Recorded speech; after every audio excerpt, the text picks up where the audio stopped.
From pretty much the present, this is your host, Adam Graham, bringing you a week of old-time radio detective podcasts from 2012. Because these podcasts are many years old, any offers or information included in the podcast may not be valid unless they're currently reflected on our Great Detectives of Old Time Radio website at greatdetectives.net. Here now is a week of old-time radio detective podcast.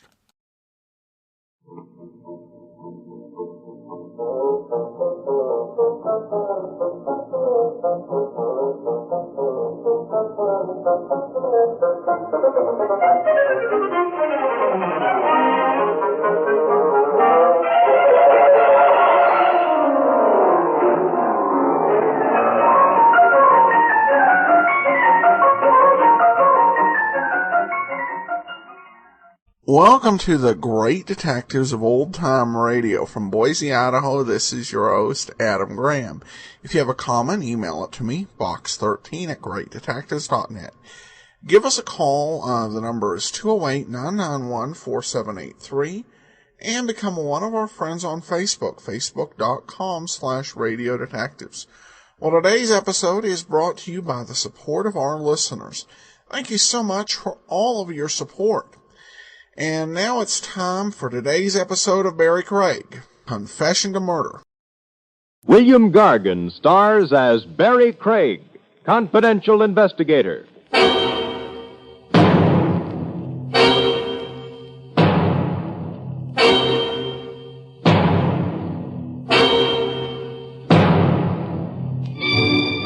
A lady killer is sometimes the worst-dressed guy around. How much of a figure can he cut in prison dress?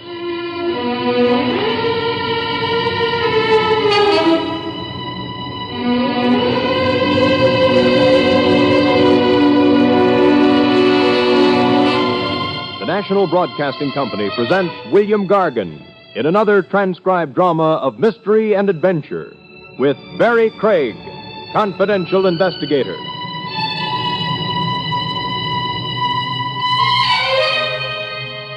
Craig speaking. You meet odd exhibits in the human jungle. Walk down any street, especially when the hour is late. The species that creep by night. Call them neurotic. Call them throwbacks to the time when man stalked his prey with a club. You meet them and the chill on your spine spells out the word danger. Got a match, Cap? Got a match. Only a device to stop you. The next demand is your wallet or your life. You reach into your pocket for a match, and what you come up with, you ram into her stomach. What's this? A loaded gun. Hands touching the stars. Frisk me. All you'll get is exercise, Cap. I got empty pockets. No switchblade knife? Yeah, you do have one. A lousy dollar knife. I still don't want it in me, butcher boy. And you... Hey, are you a stick-up or not? You're the stick-up. I mean, would-be. I'm a detective. A dick? You picked the wrong victim. Walk ahead of me. Hands nice and high. You're taking me in? I am. Well, Cap, look, I only asked for a match. As a prelude to mugging? Concealed weapons. There's a city ban against switchblade knives. Cap, don't run me in. I'm asking you. Have a heart. Allergic to the station house, huh? Yeah, that figures, too. More in your mind than a switchblade knife. I wonder what it is.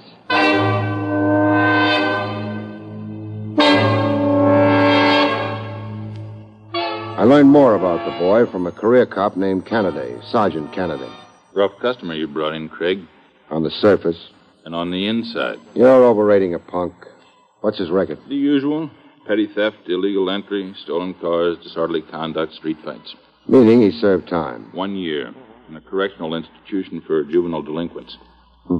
What's his neighborhood gang called? The Tarantulas, the worst of the teenage mobs. Besides creeping by night, what does Spike Sanger do? He's enrolled in a vocational high school, course in repair mechanics. Father, mother, people? Father's dead, lives with his mother, Mrs. Stella Sanger. Mother's a factory worker. Sweat him, Kennedy. Find his breaking point. My hunch is you wrap up a lot of stuff currently indexed as unsolved crimes.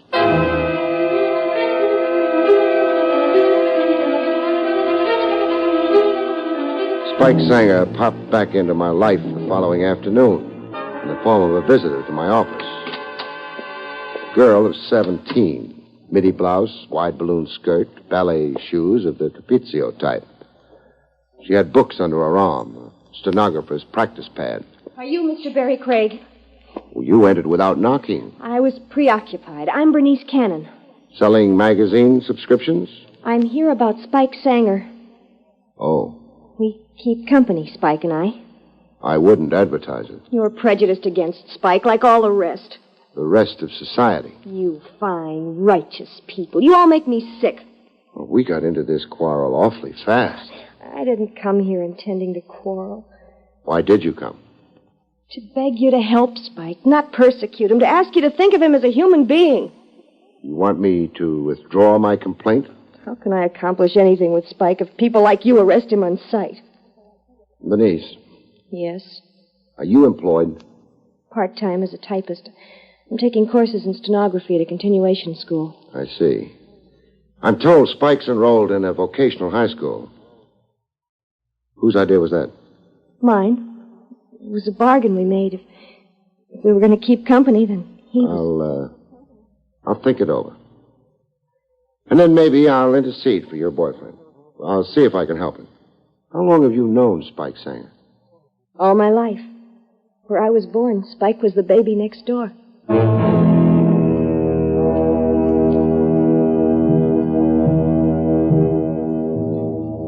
I interceded for Spike Sanger. The district attorney yawned listening to me and then brushed me out of his office. An hour later, Sergeant Kennedy explained my failure to me. There's something the DA couldn't tell you. What? What's officially developed with Spike Sanger. We sweated the boy like you advised. We found his breaking point. What did he confess to? Armed robbery and murder. You're shocked, huh, Craig? Yes, I am. Give me the details, Kennedy. Well, 1 month ago in the lower Bronx, a masked gunman stuck up the cashier of a loan association. The cashier was partly deaf, wore a hearing aid normally. But at the moment, it was turned off. He was eating his lunch. So he was slow to comply, slow getting over to the cash drawer. The gunman interpreted this as defiance. Bang! Shot the cashier dead. Haul amounted to over $8,000, currency and coin. And Spike Sanger confessed to this crime? Spelled out every detail for us, practically reenacted it for us. Well, the story's been in the newspapers. Every detail of the crime is common public knowledge. Spike Sanger knew stuff that never appeared in the press, Craig. Like the exact amount of money in the cash drawer. The press mistakenly estimated it around $6,000. We never corrected them. How much did Spike Sanger say? A few bucks shy of $8,500. That figure was only known to the loan association management, to the insurance company involved, and to the DA's office. I want to see Spike Sanger, Kennedy.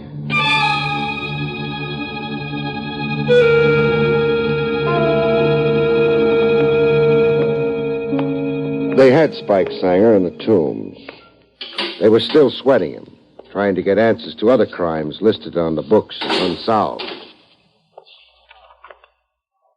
He was on the edge of his cot, head down between his knees. In the dumps with that look in his face a guy gets when he's turning suicide over in his mind. They'd confiscated his necktie, his belt, and shoelaces. You get out of here, Cap. You branded yourself a killer, I'm told. Yeah. And I'm your arrest. Pick up your medal at the front desk, hero. Not a shred of evidence pointing at you. A crime that's a month old and cold. You've never been tagged for it. You sound like you're mad, I confessed. Self-protection is human nature, even among punks. It's unnatural to beg for electrocution. So I'm a freak. Cap, get out of here. Soon. I frisked you the other night. You were flat broke, not a red cent. Not even a whole cigarette on you. You were snitching butts from the gutter. Oh, now you're going to make poverty a crime, huh? What happened to the $8,500 you grabbed from the loan association till? What happened? I blew it in. Where? Here and there. Broads, gin mills. I played some pool. I bet on the fights. Went down to the racetrack. A pigeon has wings, so is money. You claim to have spent $8,500 in one short month? Listen, I've been 17 years dreaming of one big binge, so I had it. Now, Cap, will you get out of here? How's your confession going to sit with Bernice Cannon? Bernice. She loves you. Love? What's that? How's your confession going to sit with your mother?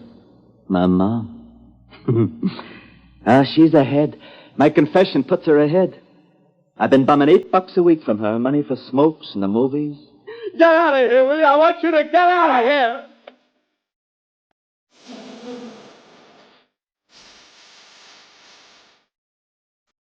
But Mama Sanger wasn't rejoicing over her $8 raise in pay. I can't make you welcome in my house, Mr. Craig. I'm not really the cause of your son's troubles, Mrs. Sanger. You arrested Spike. His trouble started with you. If not for you... His trouble started a long time before me, Mrs. Sanger. Post-infancy, boyhood, adolescence. Kids are okay, and then they're not okay. When did he begin to get wild? Boy in the slums with an invalid father and a tired factory worker for a mother. A boy who was still hungry, getting up from the supper table. Never had a suit or shoes that somebody hadn't worn before him. Yet he had enough faith in his heart to go to church every Sunday with his father. When did the father die? Spike was 13 years old. Was it after the death of his father that Spike began to, get difficult? Get into scrapes? Oh, I don't know when or what. Live in a neighborhood like this. Drunks sleeping on the stoops and in the halls, a saloon on every corner, filth, broken plumbing, vermin. Do you expect boys to grow up into angels? No, you can't expect... Well, do you think Spike is guilty of the crime of murder? My son is wild, but he's not vicious. He could never kill another human being. He's confessed that he has. Oh, a boy tells stories. A boy tells stories to make himself great. Murderers are great people. The newspapers make them famous.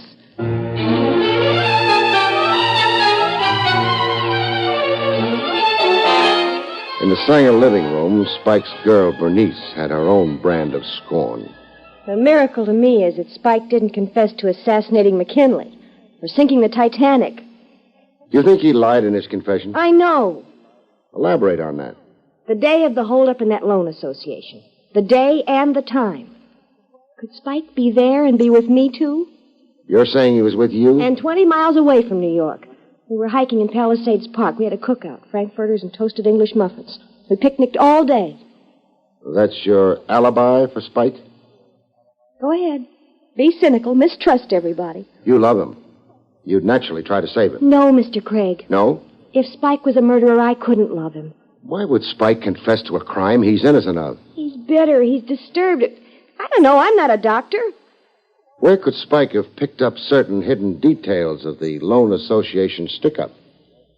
Facts about it that never were accurately reported in the newspapers. How? Gossip? Talk on the streets? Somebody boasting in a beer saloon where Spike was with his friends? Something somebody else told him? Tell me this. Is there some man somewhere that Spike likes or admires, an older man? Yeah, there is. Who? Mr. Milton. He's the school psychologist in Spike's vocational high school. Mr. Milton. Spike respects him. But why? Just feeling my way. What if it turns out that Spike is guilty, as per his confession? I'll cry for a long time, Mr. Craig. And then I'll never in my life cry again. Is there something I can do to help Spike? Yes, there is. First, go down to the Legal Aid Society. Take Mrs. Sanger along. Tell them about Spike and solicit their legal help.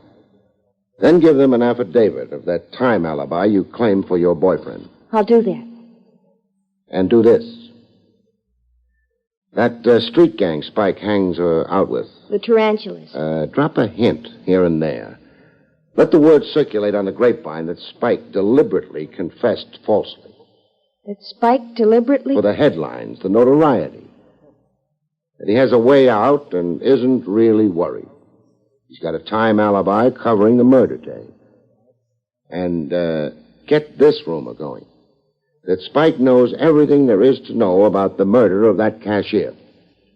Everything there is to know, meaning he knows who the real murderer is. That's the inference I want somebody to draw. Draw the inference and get a little panicky enough to make some open move.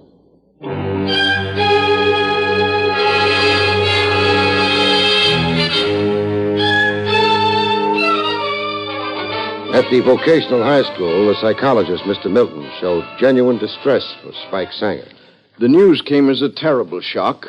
You were professionally interested in Spike. Even personally. Spike has charm and likability and cooperative qualities. Last term, he earned 14 service credits. Well, what has been your gauge of Spike Sanger? A certain emotional instability, normally optimistic, but then fits of depression. What causes them? Certain emotional maladjustment, deep feelings of inferiority, guilts. Guilts about what? Well, I can't say. If we knew that, we could get to the root cause of his behavior. Well, what generally did Spike confide in you? Spike once blurted that he'd not attended his father's funeral, that he'd purposely hidden himself away all that day in a neighborhood movie. I see. Love for the mother, not so much love for the father. Now tell me this. Could a boy confess to a crime he didn't commit? Yes, a boy could. Why? Perhaps to punish himself for some other guilt, some secret feeling of guilt. Could an innocent boy insist on his guilt in a situation where punishment might mean the electric chair? Even so, yes. A boy bent on self-destruction could conceivably make such a confession. If Spike is asking for execution because of some secret guilt feelings, those secret guilts can't be the common, ordinary variety. Specify your thought, Mr. Craig. Okay, I'll specify. Say the boy wants to pay the capital penalty, electrocution, for a crime he didn't do. That suggests that the crime he did do is right up to size. His secret guilt feelings are over murder, some undisclosed murder. Well? It's never as simple as that, Mr. Craig. Why not? Spike Sanger may feel secret guilt about some undisclosed murder, but that murder need not be actual. It can be imagined. It can be hallucinatory. He thinks he's guilty of it, but he's not. Yes. What we call the crime may be wholly fancied, or even if real, Spike can have magnified his own role in it, his responsibility for it. I see. Oh, do I? Well, thanks, Mr. Milton.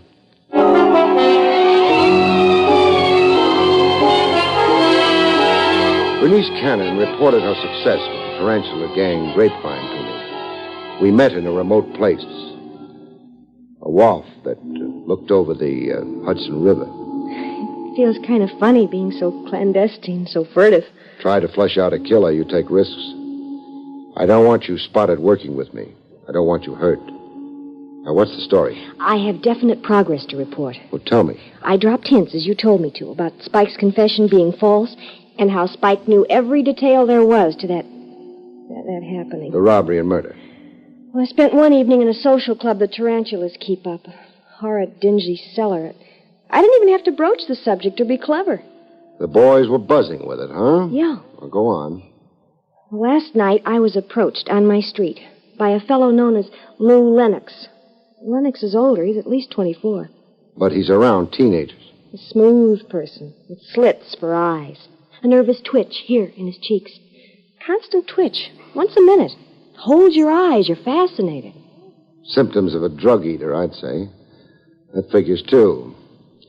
Armed robbery, wanton murder, and narcotics. Now, go on.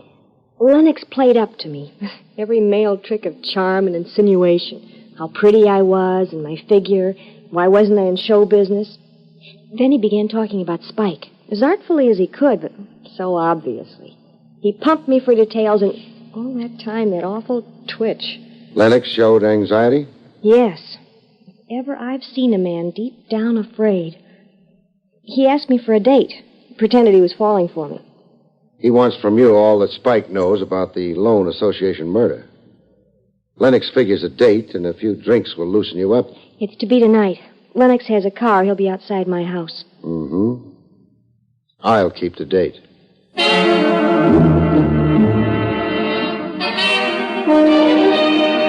Later that evening, I parked myself outside Bernice's house. Soon enough, Bernice's date rolled up. A souped-up convertible, built of special parts taken from a half-dozen other cars. It had pink fenders. Lennox had his horn going, signaling for Bernice to come down. I went to join him. Move over, Lennox. I'll take the wheel. Who are you? What does my gun suggest? A hood or a cop? The cop. Bernice isn't disposed for fun tonight, but I am. Fun? Fun with you. We're going to hole up somewhere and play charades. Play charades? I'm going to tell you about a loan association office in the lower Bronx and a deaf cashier who wore a hearing aid. And then, from the material I supply, you're going to tell me who done it.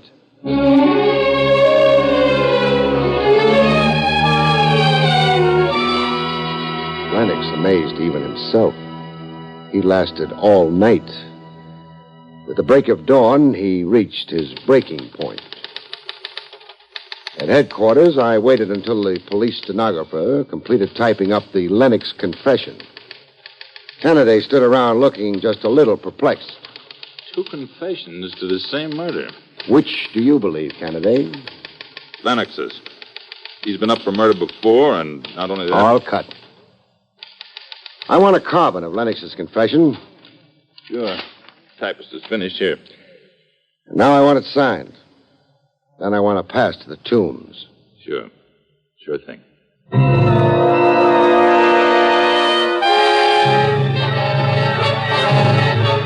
I watched Spike Sanger read the confession to murder, signed by Lennox. Little Lennox. He moved into the neighborhood when I was only a kid, 7. He's moving out of the neighborhood and into the hot seat. And you're going home, Spike. Home. Yeah, they'll hang out the flags and throw me a block party. Bernice stuck with you all the way. She found Lennox for me. When a girl like Bernice is loyal to a guy, there must be something to the guy. Yeah, wham's in the girl's head. She's crazy not to couple off with Sam Kuzak. Sam's big for music. He's out there in the Lewiston Stadium summer nights. And that laundrette his old man owns. How the coin rolls in. Bernice is for you, Spike. Only you, all the way. Whams in her head. Whams. They buried your father when you were 13, Spike. While the funeral was on, you were hard to find. You hid in the movies. Why do you bring that up? An idea I picked up. You got along fine with your mother, but not with your father. There you were antagonistic. He sat in that chair with his bum heart. Always in that chair, waiting for me to come home from school. Waiting to get busy with something. Get busy with you. Always lacing it into me. For nothing. The worst words he knew, and throwing things at me. Oh, he was a nervous man. In his prime years, but a useless invalid. Oh, sure. He had that excuse. That I was the butt. I was the goat. Do you feel guilty about your father's death? Feel guilty? Me? You have some idea that you murdered him, Spike?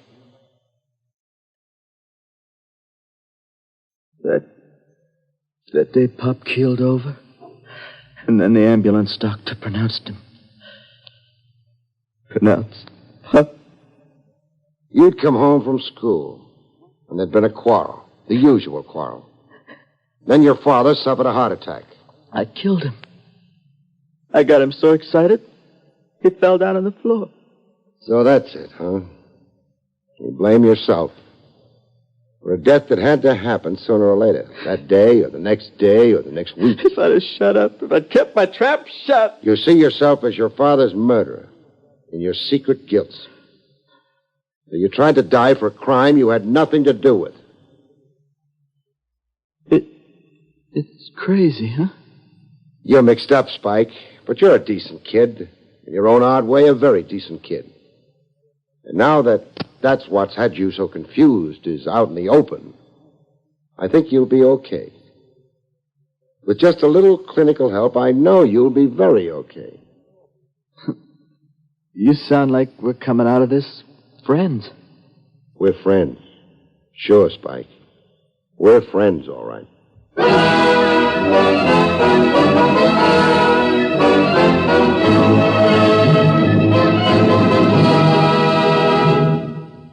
You've been listening to William Gargan in another exciting transcribed mystery drama from the adventures of Barrie Craig, confidential investigator. Tonight's story, Confession of Murder, was written by John Robert.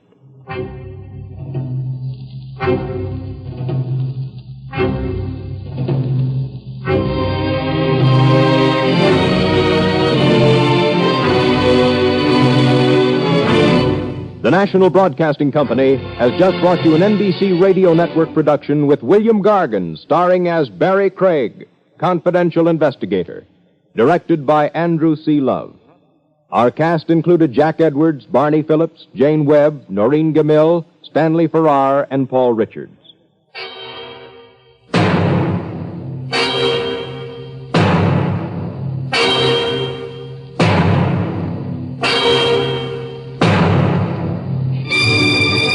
Convicts tell their true life stories on The Loser tonight over most NBC radio stations.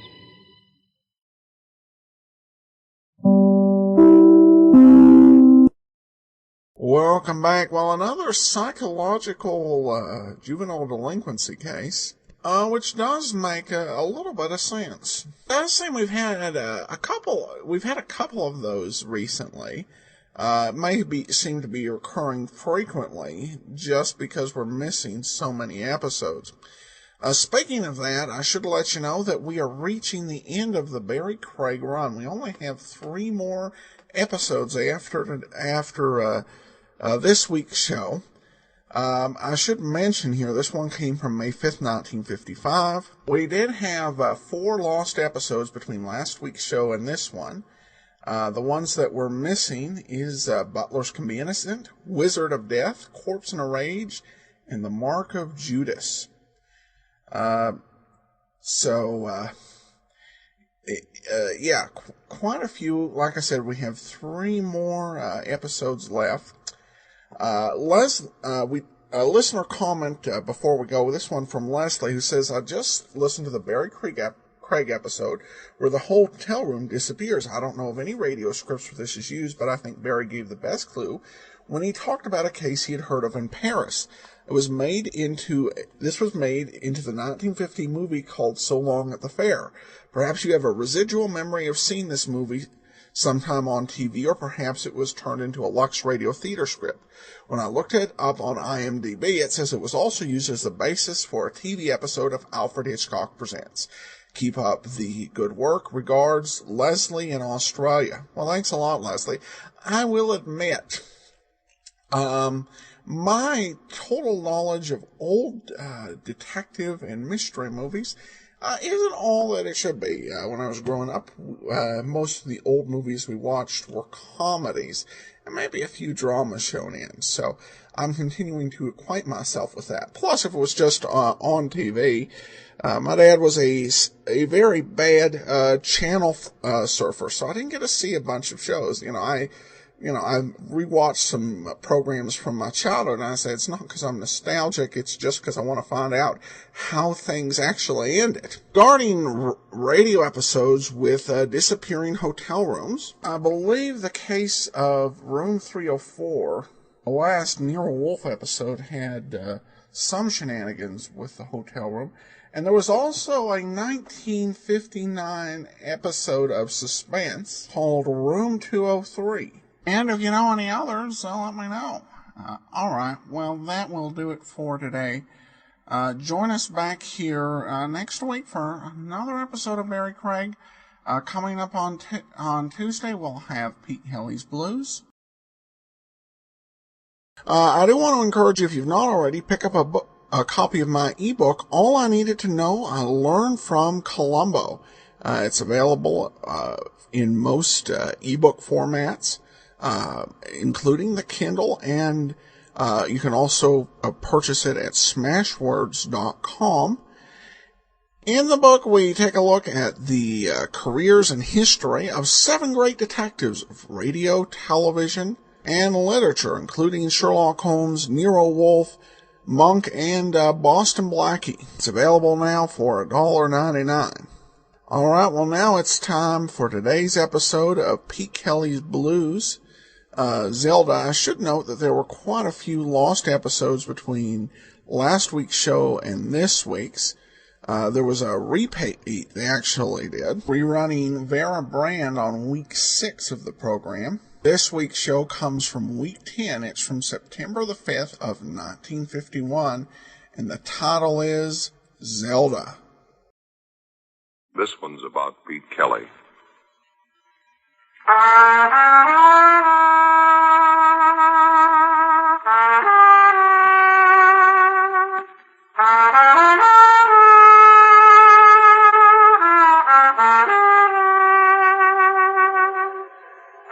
The world he goes around in. It's about the big music, and the big trouble, and the big 20s. So when they ask you, tell them this one's about the blues. Pete Kelly's Blues.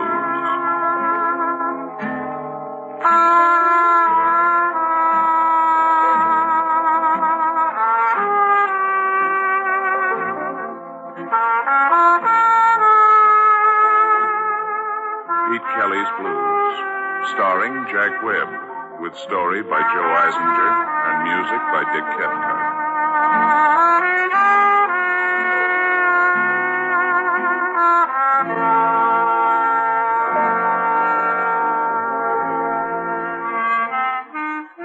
.417 Cherry Street, Kansas City. It's a standard speakeasy. The ceiling is low, the prices are high, and the whiskey is cut more times than a chin at a barber college. The entrance is just wide enough to handle one at a time, vertical or horizontal. My name's Pete Kelly. I play cornet.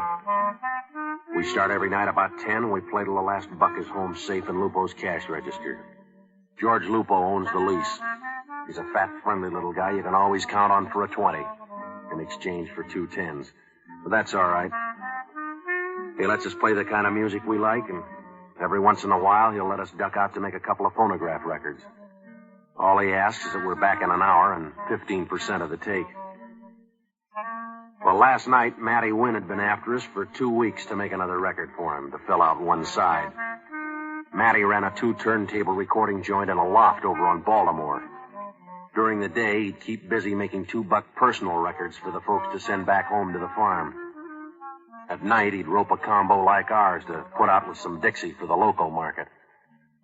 We'd already pressed a few for his label under different names. The Spickardsville Sparks, the Grundy Growlers, the KC Cats. Maybe you got 1 or 2 in your collection. Hold on to them. They're pure. Well, it was getting on to 11 when I pushed the tempo on the last number in the second set. Lupo glared at us as we hustled out. Packed up our instruments, we piled into a taxi in Red's Erskine coupe and slammed out for Baltimore Street and Matty's loft. Come on, I'll help you with the bake. All right. Let's keep it light, huh? This is a residential district now. Hold it down, boys, huh? Hold it down. Hey, fellas, quiet down now. Quiet. Pete? Who's that, Red? Looks like Zelda. Oh, Pete, I'm so glad I didn't miss you. Yeah, Zelda. I have to... Could I talk to you for a minute, Pete? All right, what's on your mind? Alone? I got a recording date, Zelda. I know, Pete. That's why I came here. We have to get back to 417. A minute, Pete? A half a minute. All right. Okay, Petey, we'll wait upstairs. All right, you guys, let's move. And Pete. Yeah, Red. We don't sound like much out of cornet. Make it snappy, huh? All right. All right, inside, move. Thank you, Pete. All right, come on, Zelda. Don't be mean, Pete. I've had my share of meanness. The way the newspaper... What did you expect? Rave notices for the way you divorced Matty to marry a hood like Johnny April? I have a right to live my own life. Sure, no matter whose life you kick to shreds doing it. I love Johnny. He loves me. Oh, Pete, of all people, I thought you would understand, that you would... Now, look, Zelda. I like a guy named Matty Wynn. In my book, he didn't rate the kind of treatment you dealt him. You like a guy named Matty Wynn. How much do you really know All right, about... Zelda, just funnel this down. Now, what do you want? Matty refuses to see me, Pete. That figures. I want you to talk to him for me. Saying what? When Matty, you always got on well together. He may listen to you. Now, look, Zelda, I got a job to do. Get to it. Matty's got a record that belongs to me. I want it. What kind of a record? It's a record you and the boys made once, June 9th. Well, you're beginning to make a lot of sense, Zelda. You'll understand, Pete. Just tell him I'll give him anything he wants for the record. You just tell him that, Pete. If you talk to him, maybe he'll... Now, look, Zelda, just for the book here. I never liked you much. I know. I think you were grief for Matty from the first day he met you until the day you dealt him the final foul. All right, now, why don't you just leave him alone? For Mattie's sake, believe me, Pete. For his sake, I must have that record, and if you're a friend of his, Pete, you'll advise him to give it to me. All right. I don't know what you want with an old disc of mine, but if it's something you need, it's something Matty's better off without.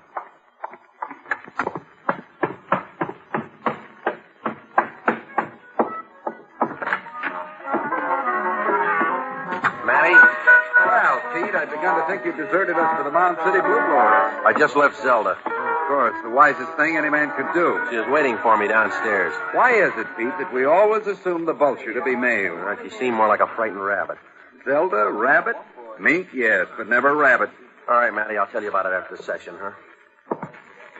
All right, let's get it on the road, huh? Matty, what do you want us to do? Well, you've just got one side to fill. Last time you did me singing the blues, we never did get a good take on Dixieland One Step. Okay, all right. Come on, guys. Let's like each other, huh? Quiet down. All right, let's do Dixieland One Step. How you want to routine it, Petey? Well, let's see. Like this. Everybody going in. Nick, slug those brakes solid. Matlock, you take the first little break on clarinet. Yeah. And Mo, you take the second and really blow it out, huh? Give me a... And everybody in on the first chorus, huh? Yeah, that's right. And I'll take it for 16. Matlock, you take 16, everybody out. Good and bright, huh? Yeah, okay. All right. Ready, Matty? Just a second. Okay, take it on the count, huh?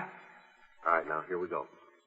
4, 3, 2, 1.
Well, felt good, huh? Yeah, it was good for me. Fine, Matlock. Matty?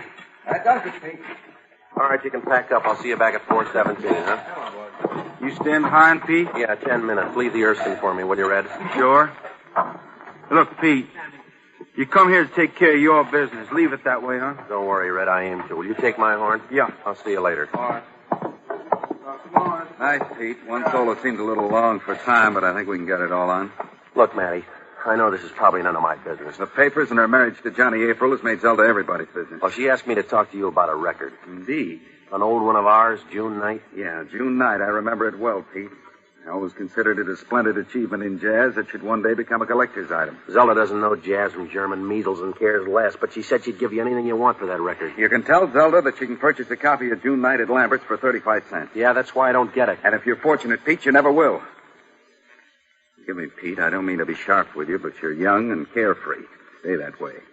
And if Zelda should again approach you, take a trip around the world or someplace else, but go. All right, Matty. She asked me to ask you, and I asked. Good night. Good night, Pete.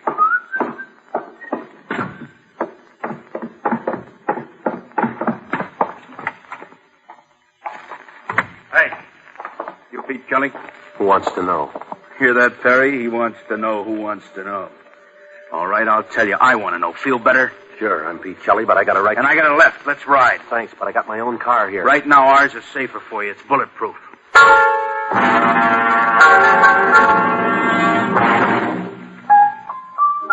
Well, I was going to tell him I didn't need a bulletproof car. He showed me the gun. It was a .45. I know how to admit it when I'm wrong. So we got into the bulletproof car. During the ride, I cased the two artillerymen. Except for their faces, I'd seen them a couple of times before. At 417, over at Sour Sammy's, at Fat Annie's. The same tightly tailored blue suits, the same long, itchy fingers, and the same razor-edged lips and eyes. Oh, there's hundreds of them around. But they're pretty right guys.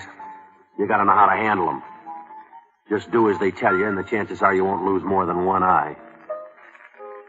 Well, the car glided to a smooth stop in front of the Roxbury apartments. The private elevator shot us up to the penthouse. My stomach caught up with me as the Gunsels pushed me into a living room that was slightly smaller than Swope Park, but less crowded. One man, all shoulders, no hips, and rich black hair, a face that'd make Wally Reed cut his throat. He was sitting at a table with earphones on. He was tuning a radio. He glanced once over his shoulder at me. I didn't jump more than 20 yards. It was Johnny April. Just a minute. I've been listening to something good on the earphones. Here, I'll plug in the speaker for you.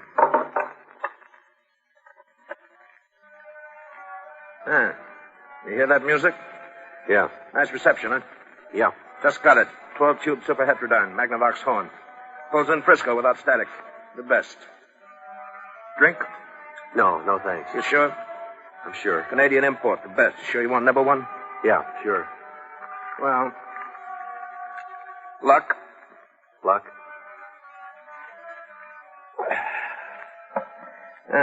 It's good stuff. Got a jolt, the best. You know who I am? Yeah. You sure? Sure. What's my name? April. Johnny April. That's right. You know my wife? Your wife? My wife. Yeah? You sure? Yeah, Mrs. April. Don't you know better than that? Than what? Than Mrs. April? Well? Huh? Well, sure. I know her. I knew her when she... Well, before she... When she was married to Matty Wynn? Yeah. But you didn't call her Mrs. Wynn, did you? Well, I know. What did you call her? By her name? Which is? Zelda. Zelda, that's right. That's all I wanted to fix. Now we both know what we're talking about, Zelda. You understand now? Yeah. That's why I invited you here, to talk about Zelda. And why you're bothering her. Well, you lost me, Mr. April. Not a bad suggestion, but first I want you to tell me what you and Wynn are clubbing Zelda with. You're asking me to play without a cue sheet, Mr. April. I don't even know the tune. Tonight you stopped Zelda on Baltimore Street. You talked to her on a corner. You were seen. She was pleading with you. Now, look, Mr. April, you're spinning it backwards. She stopped me, asked me to speak to Wynn. About what? Well, about a record she said belongs to her. What record? Well, it's a record. One that I made for Wynn. It's called... The title... Yeah, I know. This sounds silly, but it's true. Half right, Kelly. Sounds silly because it isn't true. What do you want with Zelda? All right, April. You take it any way you like. All I want from Zelda is distance between us. Now, I got a date to play. Jake, teach him. What are you and Wynn cooking? Nothing. What do you want from Zelda? Nothing, I tell you. Johnny, what are you doing? This the crumb who stopped you tonight? Yeah, he's the one. How much did Wynn pay you, April, to take Angel off his hands? What did he want? Money. Yeah, he said he and Wynn would make trouble for me. For you. What kind of trouble? My divorce. About my divorce. Open it up again unless I paid them. All right. Now listen to me, Tin Horn. You got luck. You got lots of luck. You should light a candle to your luck. Next time you fill a ditch. This time I only warn you. And these are the warnings on the way. Tomorrow morning, 9 o'clock, you go to Union Station. You buy a ticket, east, west, north, or south. You go. You go till the train runs out of the rails. No more room for you in Kansas City. Only in that ditch. You hear me? I hear you.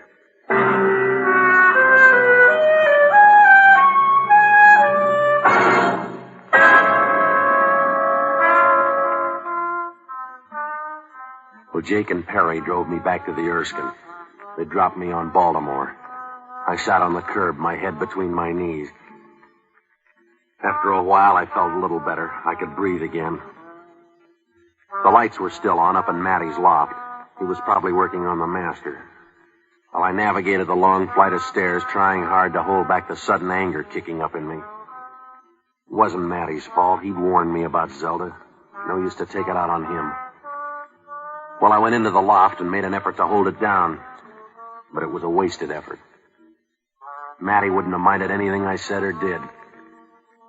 Matty wasn't even there. Only his body, half covered with the burlap used on the walls to soundproof the joint. He'd been shot once through the head, clawed down enough burlap over himself to make a shroud. I picked up the phone in the office, gave Central the number of Sour Sammy's joint, and waited for Sammy to see if Barney Ricketts was under his favorite table. Barney Ricketts is the only ex-bootlegger I know who went broke in 1922. He set out to prove that a man could drink his gin without ill effects. But he never set a time limit on the experiment. No, Barney hadn't come in yet to Sour Sammy's. Well, I left word for him, meet me at Fat Annie's place. I started to leave. I hesitated and went back to Matty Wynn, spread a clean handkerchief over his face. I made the street 3 stairs at a time. I crossed the river, jolted the Erskine down Boulder Road to Fat Annie's place. Seemed like a waste of good singing, but Maggie Jackson was getting ready to do her number. I eased a lone drunk out of a booth, draped him on the edge of the bar, and sat and listened to Maggie.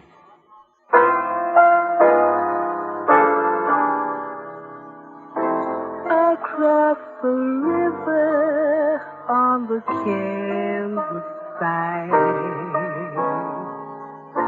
that's where Fat Annie and the blues abide. To get your music and your chicken fried, come to Fat Annie.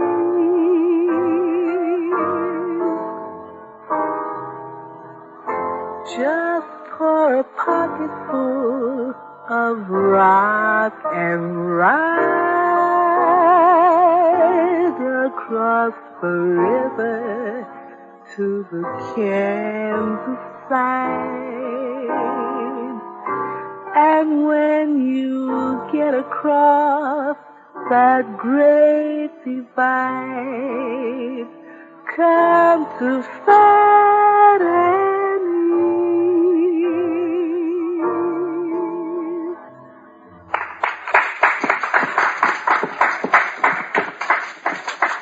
I'm just beat, Pete, right down to my shoes. Yeah, it's a noisy crowd, Maggie.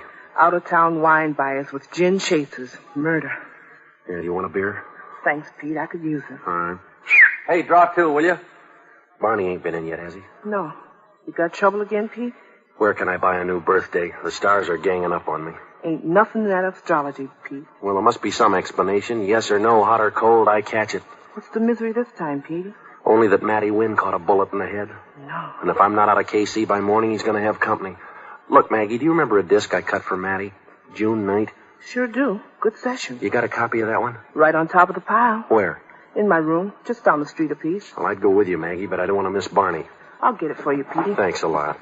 Ah, Pete Kelly, noted troubadour, bar of the barrel houses. Hi, Barney. And Maggie Jackson, canary of the cribs. I'll be right back, Pete. Thanks a lot. Petey, I've just suffered a great hurt. No sooner did I set foot in Sour Sammy's joint than Sour Sammy himself came a-grinning and a-smirking to tell me with undisguised glee that you were waiting for me here. He was openly delighted to see me go. Yeah, look, Barney. I was sorely tempted to ignore the message, merely to aggravate Sour Sammy, you understand. But since it was you, Petey, and in distress, I'll warrant, I came on the wings of Mercury. Thanks, Barney. Mercury, that's a thought, Petey. We've tried ether in our beer, chloroform, and even the tincture of laudanum. Now, what would a soup spoon of mercury do? No, too risky, unless, of course, one... Barney, listen to me, will you? I'm breathing against the clock. Never will I forget Sour Sammy's attitude, and after all the credit he's given me, too. No, Petey, it proves only one thing. Man is essentially an asocial animal.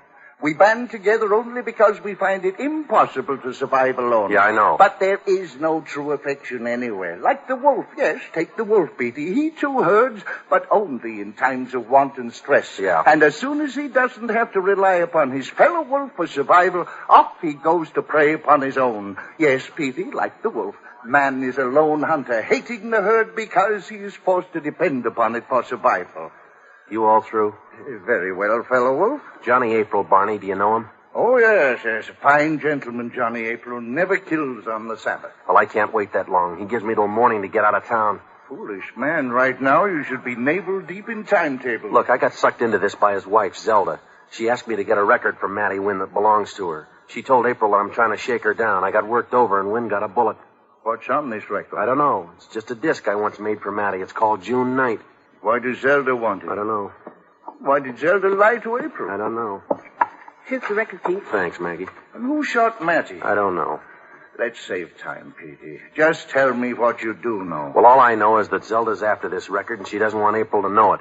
And that's the copy there? Yeah, June Night. I thought maybe we could spin it once and maybe it'll give us some kind of a message. I'll put it on the phonograph, Pete. Thanks, Maggie. I'll wind it up for you here.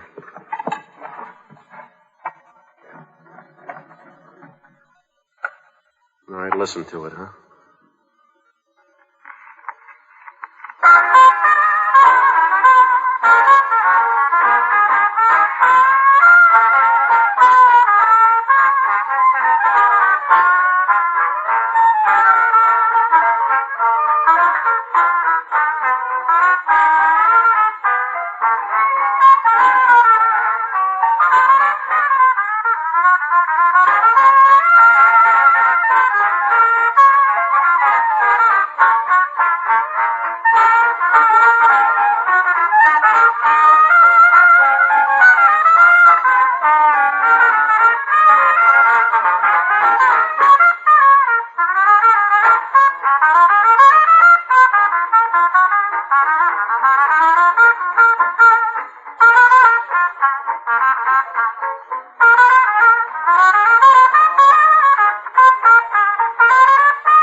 Good quality.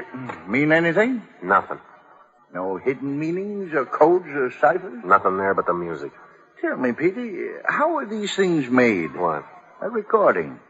Well, you record directly onto a round table of soapy wax, and then they dust this wax with graphite, and they dip it in a copper plating tank.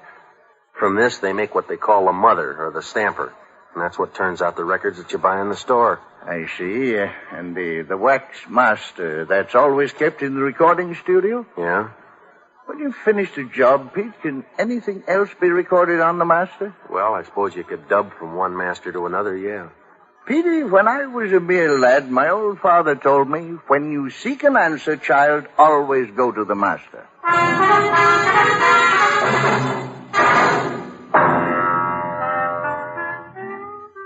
Well, I pointed Barney for the door. We got into the Erskine and jolted back over Boulder Road and across the river.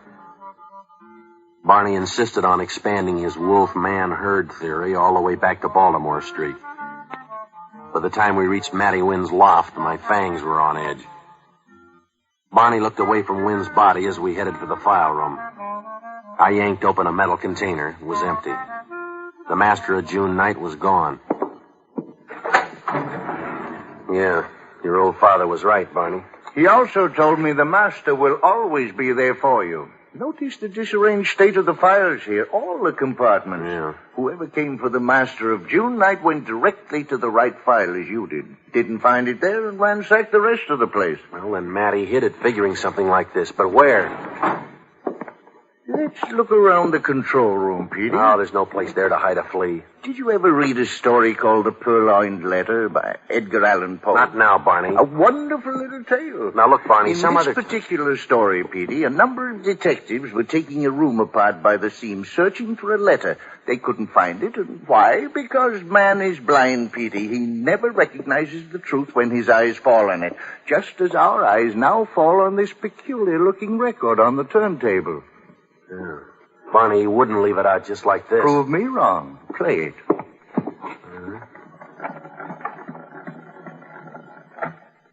All right, let's listen to it and see.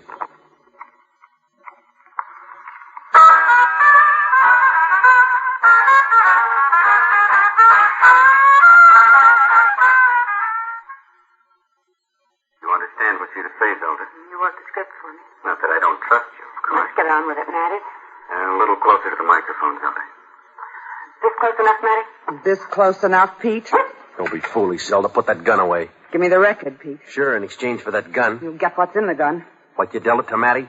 The record here on the turntable all the time, and you broke 3 nails ripping those files apart? Face the wall. Keep your hands up. Lean against it, both of you. Excuse me, madam, but I just dropped in to make a record for the folks Shut back up. home. Surely. One move, and I'll give it to you in the back. That's my department, Zelda. Johnny! Give me the gun. All right, Zelda. I tailed you here. I only bought a small piece of your yarn. Now I want the rest of it. I didn't want to involve you, Johnny. I came to pay them off. They killed Matty. See? See there? And I got the gun away No from... good, Zelda. Can't you see his face? He's just run out of mileage and ideas. Listen to this, April. No, darling. It's a frame. Shut up. All right, Kelly, I'm listening, and it better be good. All right. Here it is. It's all on the record.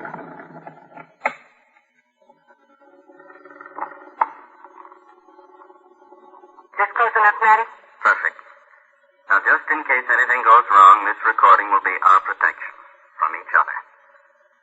To whom it may concern, my wife, Zelda, and I have entered into this agreement of our own free will. All right, just get to it, Matty. Go ahead. I have told Johnny April that I want to divorce my husband and marry him. When this is accomplished, it is our intention that I be made a widow as soon as possible and then remarry Matty Wynn. Just for the record, you agree to decoy said Mr. April to a predetermined spot where you'll be unarmed and without bodyguards. I agree to shoot Mr. April. The police will not question your story that he was ambushed by a rival mobster, identity unknown to you. You will then inherit the April money and return to me. You agree? I agree. Crazy enough to do anything for you. Even when you tell your own wife. All right. That's enough. This will be legal. Johnny. April, don't shoot her. Johnny, don't, please, don't. Get away, Zelda. No. Back off so I won't miss you. Zelda! Johnny! He can't hear you. I should have let him kill me. You fell in love with him, didn't you? Yes, I did. Only one thing I didn't count on. Yeah. You can't dance at 2 weddings with one heart.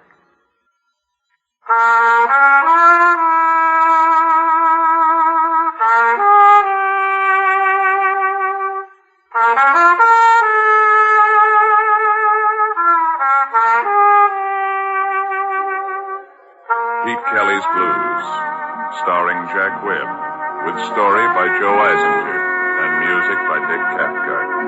Scoring by Matty Matlock.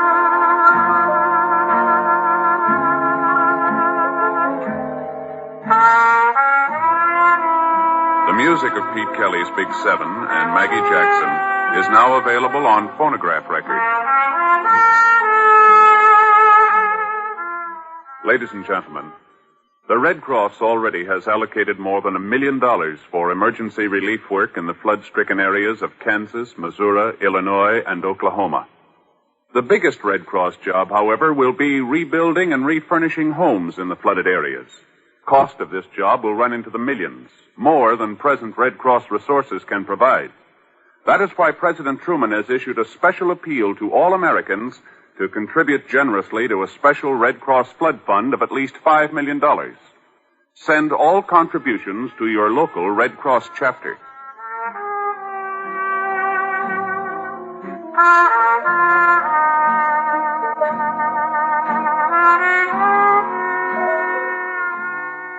The preceding was transcribed. It's the Silver Jubilee on NBC. Tonight, one of your old friends is returning to NBC. Yes, there's fun for everyone tonight with Uncle Gildy, that happy, bungling hero of the airwaves, the great Gildersleeve. And later tonight, there's the best in recorded music on Meredith Wilson's Music Room. Meredith's special guest this evening is Frank Lesser, the composer of Broadway's musical Guys and Dolls. And make a note to hear Dragnet tomorrow with another authentic story from the files of the Los Angeles Police Department. The great Gildersleeve tonight on NBC.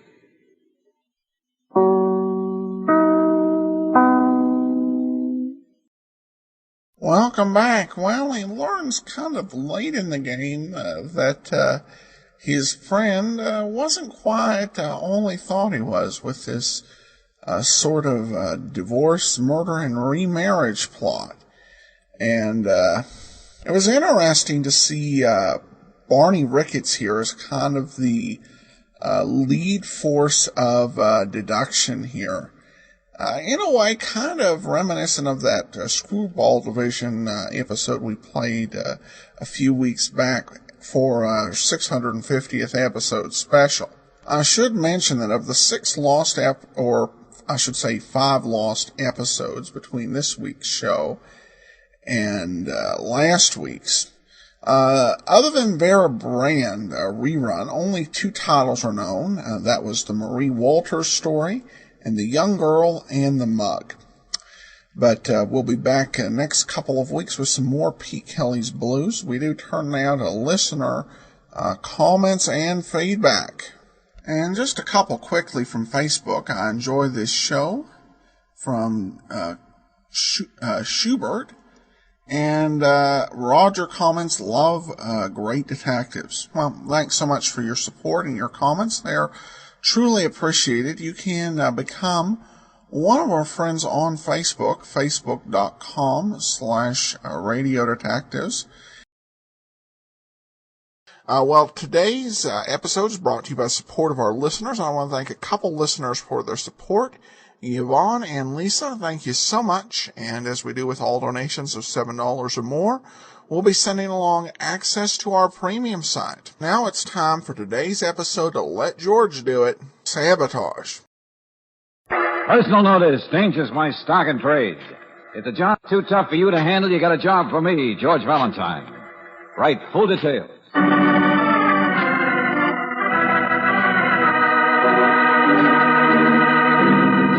Standard Oil Company of California invites you to Let George Do It.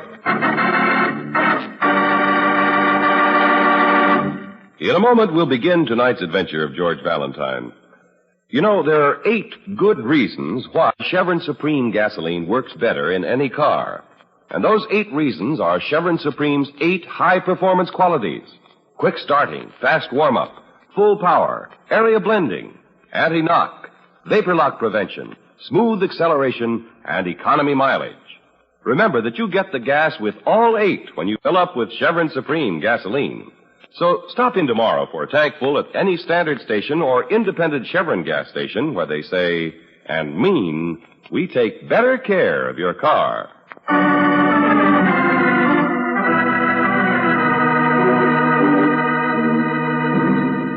Sabotage, a transcribed adventure of George Valentine.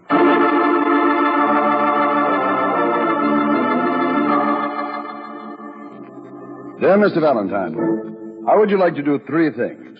See a bit of the world, solve a situation for me, and be of service to your country. On second thought, the order of those 3 things should be reversed. In any case, if you're available for such an assignment at your regular fee plus expenses, please call on me as soon as possible at the above address. Yours very truly, Miles Carter, President. Very interesting, Brooksy. I'm sort of a yen to see some more of the world. Oh, so have I, George. How do you know you're included in? Oh, well, I don't, but you ought to be able to fix it. Uh-huh. Miles Carter, President, huh? President of what? Oh, let's see. Acme Mining and Smelting Company. What, you sure? It says so right here on this letter here. Well. I'd best get out there right away and see my client. How do you know he's going to be a client? And why did you spark so to the name of the company? Well, it just happens to be a very big and important concern, Angel. Practically has a corner on South American tin. Oh, is that where tin comes from? A good deal of it. And Mr. Carter has run out of stuff to make tin cans with, wants you to discover another mine or something. Well, if that were the case, he'd hire an engineer. Then what could this situation be? I guess the best way to find out is to call on Mr. Carter. Put on your face, Brooksy. Let's go.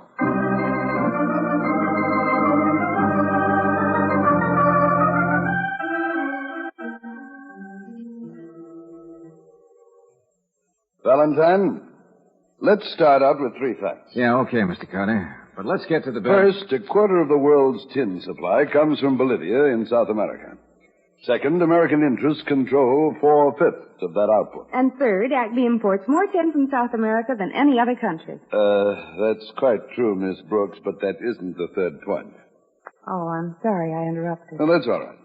The third point is where you come in, Valentine. Okay, let's have it. In the last few months, Acme's tin production has been steadily slowing up. The mines are just as productive, but we're not getting the metal out. I see. And, just how can I do anything about that? There's some kind of sabotage going on at the mine. I believe there's a definite and well-organized plot to slow us up. And that means slowing up the defense program. Well, just a minute, Mr. Carter.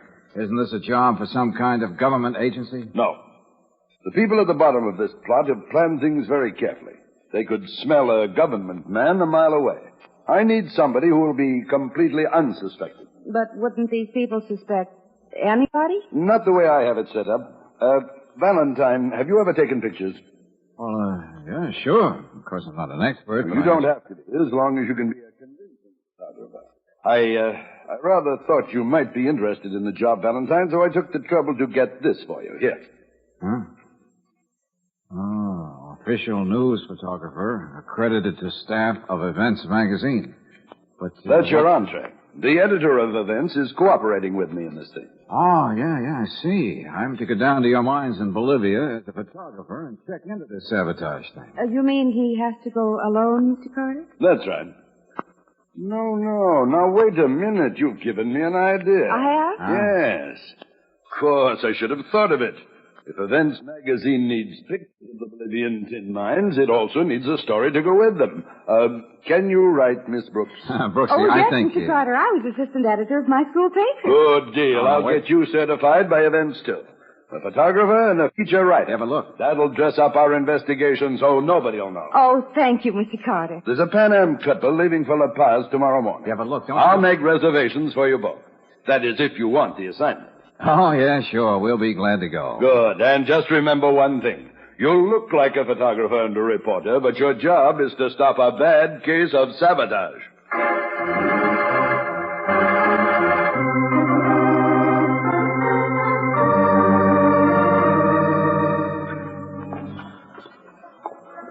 George? Yeah, Angel? The Acme office is supposed to be in this block somewhere, isn't it? That's right. There aren't any signs. How will we know when we come to it? I guess it's an old Bolivian custom, Brooksy. Don't put up signs. Let them guess. I suppose we could ask somebody. Yeah, sure, I suppose so. How's your Spanish? Well, it's a little on the Mexican side, Hola, but if we senor. have... You got a camera, huh? Yeah, that's right. And you speak English. So perhaps you could tell us how... Senor, you'll take my picture, huh? Yeah, sure, maybe. But I'm looking for... I got a friend who is manager in the office of Acme Mines. He's right here, this building. You could take my picture there, huh? The Acme... Well, yeah, I suppose I could. Then you will come with me, Mr. Valentine.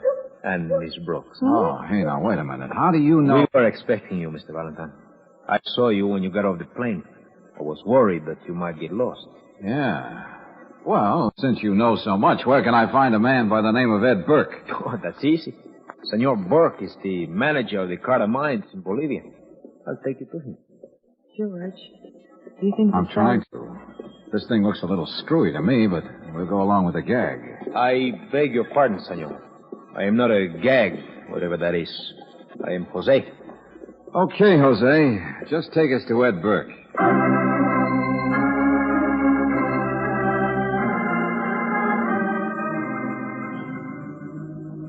Now, just one thing before we get down to business, Burke. Yeah? What's with this Jose character? The little Bolivian who brought you here? Yeah. Oh, Jose is all right. He does odd jobs for us around here. What sort of odd jobs, Mr. Burke? Oh, a little of everything. Drives cars, carries messages back and forth between here and the mines. He's a freelance pilot. Good one, too. Has his own plane. I see. Matter of fact, we've been using him as a sort of spy lately. When we go up to the mines, they always seem to know we're coming. Everything's set up for us. But when Jose goes up there... Well, he doesn't actually work for the company, so they'd never suspect him. Has he found out anything about this sabotage? Hasn't been able to tell us a thing. That's why Mr. Carter sent you down here. And where are we supposed to start, Mr. Burke? I don't know exactly. I do know we've got a problem as of right now. Oh, what's that? Several days ago, a train loaded with ore left the mines a couple of 100 miles up in the mountains bound for Antofagasta. Oh, that's on the coast, isn't it? That's right, our shipping point. The train was due there 2 days ago. It never arrived. But you must know what happened to it. We haven't the least idea. It just disappeared into thin air. We know it left the Lolania mine. That's all. Well, who was manning it? Anybody you suspect? Not at all. Both railroad men from the States. But who's in charge of these mines? That's where I think the trouble lies. The top men at both Olania and Unsi are Germans, but East Germans. You know where their sympathies lie. Yeah, sure, with Russia, of course. But if they're the ones who are responsible for these slow-ups, why not fire them? That sounds easy, Valentine. But these men have been in Bolivia a long time. They're under long-term contracts with big penalties if they're fired. Oh, I see. Besides which, we can't prove anything. Uh-huh. Well, seems to me the first thing to do right now is to find that missing train. That's right. It's stalled somewhere along the way, and nothing else can get through. Okay, let's start from there. You say this Jose is a good pilot? Oh, yes. Very good. Well, then, suppose we have him take me over the railroad route between here and the mines. Trains don't just vanish, you know. Jose will be very happy to take Senor Valentine. My plane is already there. Well. You seem to be handy all the time, Jose. Sí, senor.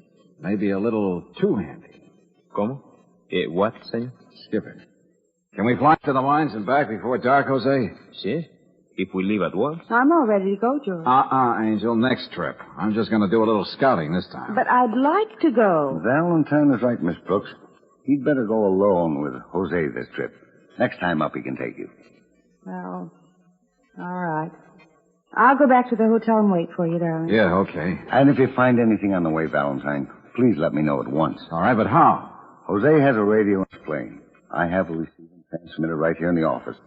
Call me as soon as you see anything. Right. Come on, Jose. Let's go warm up that plane of yours and get going.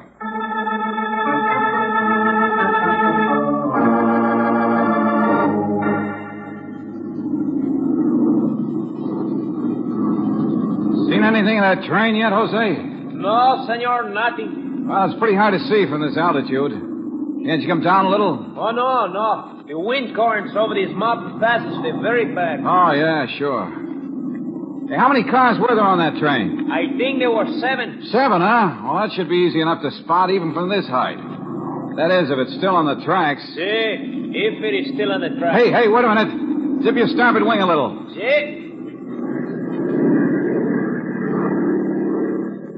Yeah, there's the train, all right.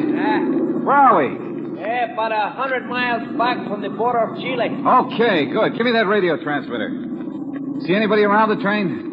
No, senor. You see, the train has run off the tracks. It's against the canyon wall. There is no... Hello. Valentine in flight calling Burke at La Paz. Come in, La Paz. Are you there, Burke? Yes, Valentine. I've been waiting to hear from you. Found anything? Over. Yeah, we spotted your ore train, all right. Derailed and heeled over against a canyon wall. About 100 miles from the Chilean border. Over. Looked like a bad wreck? Not too bad. Guess a wrecking crew could take care of it. Okay. Send the work train up right away. Senor Valentine. Yeah, what is it, Jose? Something has happened. The gas is leaking. Well, now, how could that happen? I felt a jolt, like somebody shooting at us from below. Maybe shots hit the gas tank. Well, can't you do something? No. There's nothing to do. We must land. Are you sure we had plenty of gas when we started out? See, the tanks were full, senor. We must land. All right, we'll look for a place. Burke, are you still there? Yes, Valentine. I heard you say... Wow, that was close. What was close? Somebody is shooting at us, Burke. Hit our gas tank. We got to come down. But, good Lord, Valentine, in that country... I know. That's what I'm worrying about. Find a place to land, Jose. I think so. If I'm careful, that plateau... Okay, head for it. What's that, Valentine? What'd you say? Just talking to Jose. Now, listen, Burke, get this. Yes. Jose thinks he can land on a plateau. We'll make our way up the canyon to the wreck. All right, I'll send the train. Yeah, we can sure use it, all right. If we ever manage to land this crate.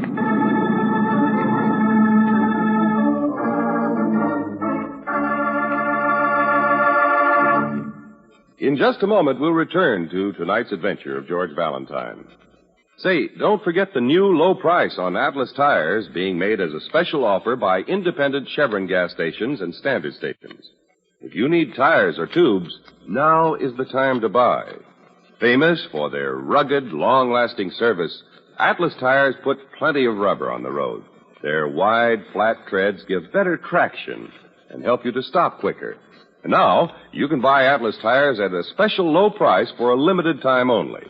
With Atlas tires, you get the added protection of the written Atlas warranty that's honored by 38,000 dealers from coast to coast.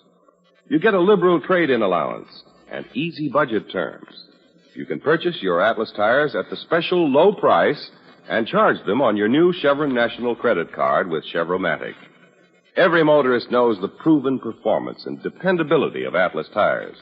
And now is your chance to get these tires at an outstanding saving. Then you can be sure that you're riding on the safest, surest tires that money can buy. Better stop in tomorrow at your standard station or independent Chevron gas station and get complete details on the new reduced prices on Atlas tires and tubes. It's just one more reason why they say and mean we take better care of your car.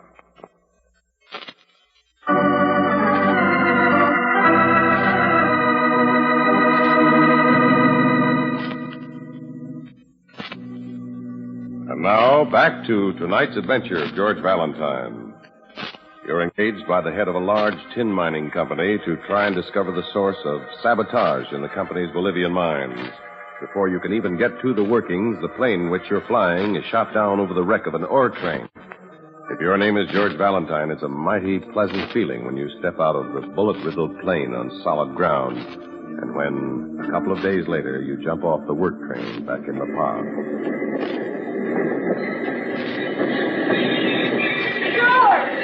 Hi, Brooksy. It's about time you got back here. I don't suppose you realize I've been worried to death. I'm sorry, I couldn't let you know, Angel. The telegraph lines were down. I know, but... Hello, Valentine. We got word you'd be in about now, so we came down to meet you. You got word? How? The telegraph line has been back in operation all day, darling, just in case you didn't know. Oh, no, I didn't. Then I suppose you know the ore train is just a little bit behind us, Fred. Yes, that word came down the line, too. Tell me, what did you find up there at the wreck? Well, it's a clear case of sabotage. One rail had been taken out completely, spikes and all. Huh? You see, we've been trying to work on the idea of sabotage at the mines. And they probably outguessed us. They figured the best thing to do was to keep the stuff from getting through. Yeah, that's about it. Then what we have to do is to check on the mines again. Oh, we tried that. Not with a news photographer from Events Magazine. Oh, yeah, I see what you mean. And a reporter from the same magazine. Oh, no, Angel. This is man-typed up. When do you figure you can get the ore train unloaded and started back for Lalagna and Uncia, Mr. Burke? Oh, we could be ready to head back up tomorrow night? Good. I'm going to be on it, complete with camera. So am I, complete with paper and pencil. Oh, no, I told you. Oh, now, don't be so old-fashioned, George. Look, will you Remember, there are a lot of good women reporters in the business. Yes, and but I happen to work for events, too. Might be a little dangerous, Miss Brooks. Especially if they should get on to who you are. They won't. Come on, George. You must be hungry. Okay, Brooksy, okay, you win. Well, keep us posted, Burke, and I'll be on that ore train when it heads back up into the Andes. George? I mean, we will.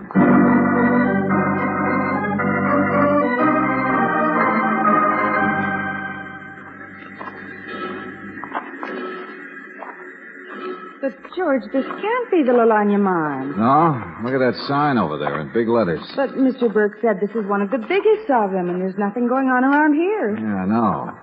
Probably another phony strike or something. Oh, what are we going to do? Well, you're going to act like a very able magazine reporter. And I hope you didn't forget your camera. Here comes somebody. I see. Hello there. I beg your pardon, sir. Yeah? I did not see you get off the train. Who are you? Well, my name is Valentine, a photographer for Events Magazine back in the States. Uh-huh. And this is Miss Brooks, reporter from the same magazine. We'd like to see the manager here. I am the manager. My name is Miller. What is you want? Oh, I'm sorry. Well, you'd like to see our credentials, I guess. Here are mine. Brooksy. What? Oh, yes, George. And here are mine. Mm-hmm. Yeah, I see. You were sent by the company? You mean Acme? Well, no. We had to argue pretty hard, even though we had letters of introduction. But they finally let us get on the train. Uh-huh. I see. Yeah. Doesn't look like we're going to get much of a story here, though, does it? Why? What do you mean? I mean, nothing's happening. What is this, a holiday? Oh, that? No. It's too bad you cannot see us in operation, but you see, yesterday one of our machines, one of our most important machines, got out of order. There were parts broken. But don't you have any extra parts? These parts? Unfortunately, no. I have ordered them from La Paz. They should be in within a few days. Uh-huh. Well, now, this doesn't help us much with a story and pictures for our magazine. No, I suppose not. But there's nothing I can do. No, of course not. You see, we'd planned to do quite a layout on both the Lalagna and Uncia mine. Yeah, well, maybe it's better you go back to La Paz and wait until we are again in operation. Oh, better still, George. Can't we go right on up to the Uncia mine? That train's going to pull out any minute. Hey, yeah, that's right. Mr. Valentine, for your good and the safety of the lady, I do not believe it would be wise for you to go on to Uncia at this time. Oh, why not, Muller? The natives who are working in the mines, they are threatening to strike at any moment. There may be violence. Well, that would make an even bigger story and maybe some good action pictures, George. Oh, yeah, but I don't like the idea of your being up there if there's going to be trouble. You're quite right, Mr. Valentine. I'm a newspaper woman, George. If anything happens up there, I'm going to cover it. Yeah. Well, we've come this far. I guess we better get the whole story.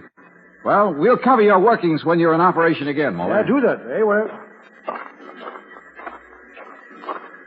George, what do you think about him? I think he's one of our saboteurs, but I can't just figure a way to pin anything on him. Maybe we'll have better luck up at Uncia. Yeah, and maybe not. At least we can try. Come on, Brooksy. Let's be sure we're on that train when it pulls up.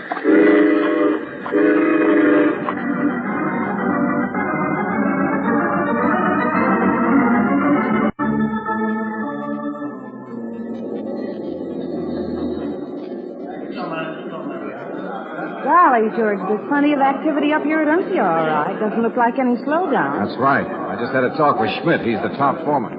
Another East German, huh? Yeah, but very friendly. He may not be mixed up in this sabotage business at all. So what do we do, take pictures? Have to, I guess, for the moment. But it... Oh, what was that? I jumped a mile. Oh, must be the whistle that ends work for the day. See, the men are leaving the buildings over there. But this is early afternoon. Why would they be quitting now? I don't know, Angel, but we'll soon find out. Here comes Schmidt now. We'll ask him. He doesn't look like a very pleasant character to me. Well, these babies fool you sometimes. Oh, Schmidt. Yeah? Valentine. Say, what's going on here? Why are you closing down? You always stop work so early? No, but you see, yesterday I worked some men overtime, so we have a load for the train. They're worn out. They cannot work some more today. Oh, I see. Well, that sort of spoils our pictures again. Yeah, I am so sorry. Maybe you go back to La Paz and wait until we are working full force again, huh? You mean you won't be working for a few days? That is right. The train is loaded. We always give the men a few days off. Then I guess we're out of luck. Yeah. Now, you pardon me. There's a man over there I must see. The train will be leaving soon. Yeah, okay, Mr. Schmidt. George, what struck you all of a sudden? Hey, I just got to look at that man Schmidt has to see, Brooksy, right over there. Well, why would that... Oh. Why, that's Muller from down at Lalagna. That's right. But how did he get up here? He didn't come on the train. Probably in that plane that landed a few minutes ago. Something's up, Angel. Like what? Like they suspect anybody who comes up here. My guess is they're getting together for a council of war. About how to get rid of us? That or something else. Hey, look. They're going in that shack over there. Let's sneak up beside it and see if we can hear anything. Well, all right. That's a tool house or something. It's a flimsy-looking thing. You ought to be able to hear something through those walls. George, if they catch us eavesdropping, there's no telling what they'll do. Now, careful. Don't make any noise. I won't. I'll get closer. You watch for anybody coming the other way. Yes, George, but be careful. And that's why I had to come here, Schmidt. We have orders. But we have done what we were told to do. We have slowed down supply from the mine. That's not enough. We must stop the supply. That's the only way we can put the American defense work far behind. Yeah, but how, Miller? Did we make them refuse to work? That's not necessary. If the railroad is put out of commission, no tin can be taken out. Yeah, but we tried that before, and they fixed the railroad. But when we have finished this time, they will not fix it for many weeks. Listen to me. The ore train is loaded and ready to leave for Antofagasta. Yeah, I know. We have company cars, several of them. They are mountain roads. What are they saying, George? At one point, the road comes very close to the railroad line. Do you remember? Yeah, at the Cerro Pass. Yeah. By leaving now with dynamite and the detonator, one can be well ahead of the train when it reaches that point. And who can we trust to do this? Ourselves, no others. We must do this ourselves. Who knows, perhaps we will be rewarded by the party. Yeah, that's good. Now let us make our preparations. Come on, Brooks. Okay, George. Oh, George, what do we do now? Take some pictures. But those men were planning something about wrecking a train, weren't they? Yeah, sure. But they don't know we know about it. They're going to start off on one of the company autos before our train goes back. And? And as soon as they're out of sight, we're going to take another company car and follow them. Oh, well, I suppose you know what you're doing. Just a rough idea, Brooks. See if it might work. Oh, look, George. They're coming out of that tool shed and heading for the car. Yeah, I see. I think if I get a shot of the mouth of the mine, it'll be pretty good. Stand over there beside her, will you, Brooksy? Oh, sure, George. Tell me where you want me. Well, right there's good. Yeah, that's very good. Hold it there. So, Valentine, you decided to take your pictures anyway, huh? Oh, yeah. I thought I'd get a few while we're up here. I'm afraid they will not be very interesting without the workers. No, that's true, but, we'll come back again for those. Yeah. You are leaving on the old train, of course. Oh, sure. When will it be pulling out? In a very few minutes. I suggest you get aboard. Yeah, sure. We'll do that, Mr. Schmidt. And, we'll be seeing you.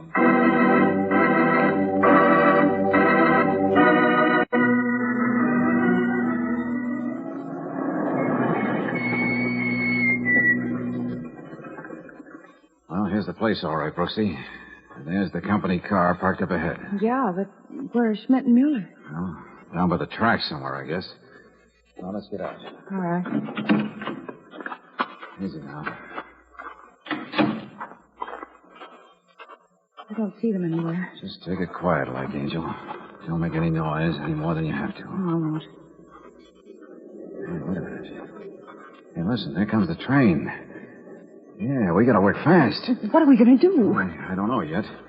Just keep your voice down. Hey, duck behind these rocks. What, did you see something? I thought I heard something. Over there, by the tracks. George, I didn't hear anything. Could it be your imagination? I don't think so, Angel. I don't think so.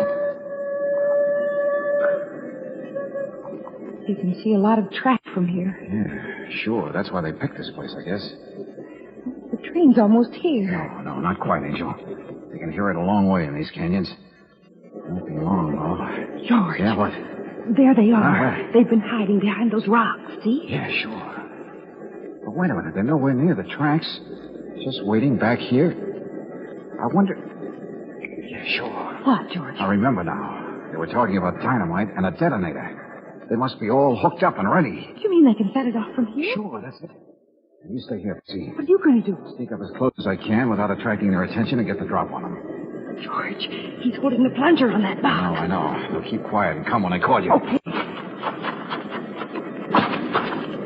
All right, get away from that box. Murder. It is that van. I said get away from that box. Your gun, Schmidt. Drop that. That's better. You might reach as high as possible. Come on.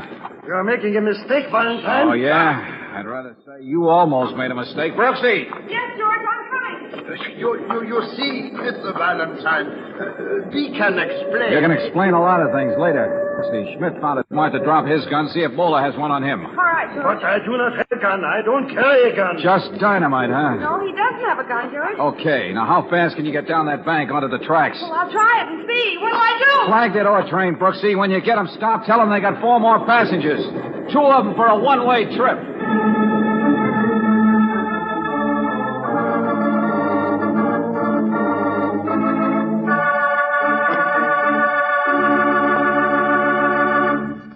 When you buy motor oil for your car, you want protection against wear and repair. So listen to the kind of protection a fleet of taxicabs get by using heavy-duty RPM motor oil. With another oil, they averaged only 35,000 miles between overhauls. Today, using heavy-duty RPM, these same cabs travel 100,000 miles before overhauling. Heavy-duty RPM reduced engine wear and greatly increased the time between overhauls. There's your proof that heavy-duty RPM motor oil offers top protection and top economy of operation, the kind you want in your car. So get heavy-duty RPM at any independent Chevron gas station or standard station where they say and mean, we take better care of your car.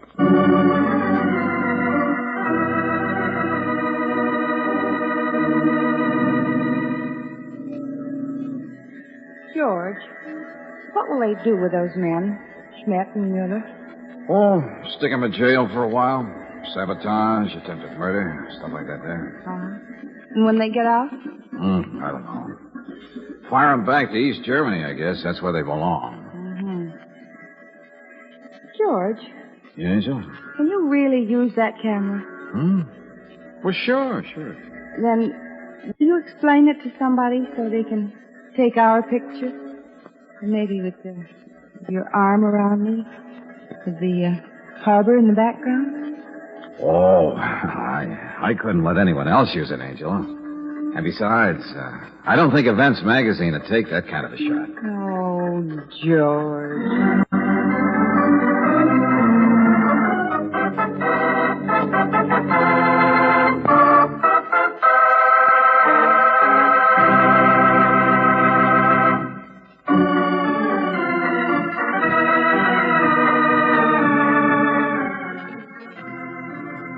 Tonight's transcribed adventure of George Valentine has been brought to you by Standard Oil Company of California on behalf of independent Chevron gas stations and Standard stations throughout the West. Robert Daly is starred as George with Virginia Gregg as Brooksy. Let George Do It was written by Lloyd London and directed by Kenneth Webb.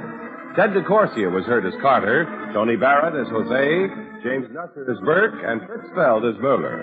The music is composed and presented by Gaylord Carter, your announcer, John Heaston. Listen again next week, same time, same station, to Let George Do It. Let George Do It is heard overseas through the worldwide facilities of the Armed Forces Radio Service. This is the Mutual Don Lee Broadcasting System.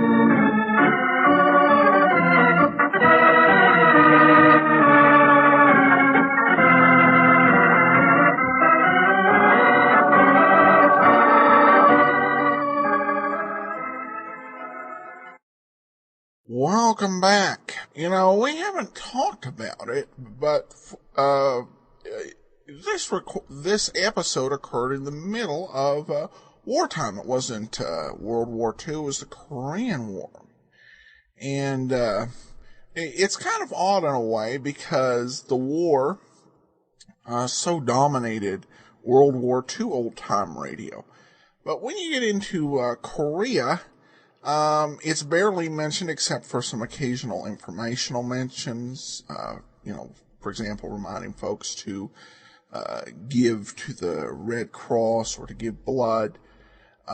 But this was, right in the middle of the Korean War, which ran from June of 50 to July of 1953. And in the particular war, the United States was on, and Great Britain, plus some allied troops from the United Nations, were on the side of the South Koreans, the democracy, and the communists were supported by the Soviet Union and by China, those in North Korea. And, we still have, America still has troops there to this day. Now, I know for probably most of our listeners, I'm covering something they're well familiar with, so apologize if I'm, I don't mean to be repetitive, but the reason I'm bringing it up is it's kind of a forgotten war, and, I've seen, we have some younger listeners that might not be aware. I've seen some news stories indicating that some of the kids just coming up in schools are barely aware of September 11th, 2001. Let alone the Korean War. So, in this episode, probably not the most interesting mystery or solution. You go there, America in war with two biggest communist countries in the world, and who turns out to have done it? Just the two people who you already know are citizens of a communist country in East Germany. So I was hoping it turned out to be a little more complex than that. Well, we turn now to listener comments and feedback, and here's one regarding episode 069OS. Thank you for that, and that was, of course, our Ray Bradbury special, an episode of suspense called The Crowd. Thanks for this, Adam. Glad to see your great page honoring Ray Bradbury. Good episode, and that's from Lenora. Well, thanks so much, Lenora. And one thing I forgot to mention about that particular episode is it was written by David Friedkin and Morton Fine, the fine team that brought us Broadway Is My Beat. And I definitely had some of that feel there. Chris says, Adam, just a quick note to tell you that I really appreciate the hard work you do to put this podcast together. Thank you. Well, thanks so much. All right. Well, that will actually do it for today. We'll be back tomorrow with Sherlock Holmes, and then join us next week for another episode of Let George Do It. Now, before we do get started, I wanted to let you know about something I found. And it is a podcast of new adaptations of Sherlock Holmes stories. They're available through the Sherlock Holmes Society of London at sherlock-holmes.org.uk. If that's a little hard to remember, you can just put in Sherlock Holmes Society podcast. And they have about 16 episodes. Some of these are classic stories. A few of them are ones that are really not adapted all that often. And then they have a couple, one where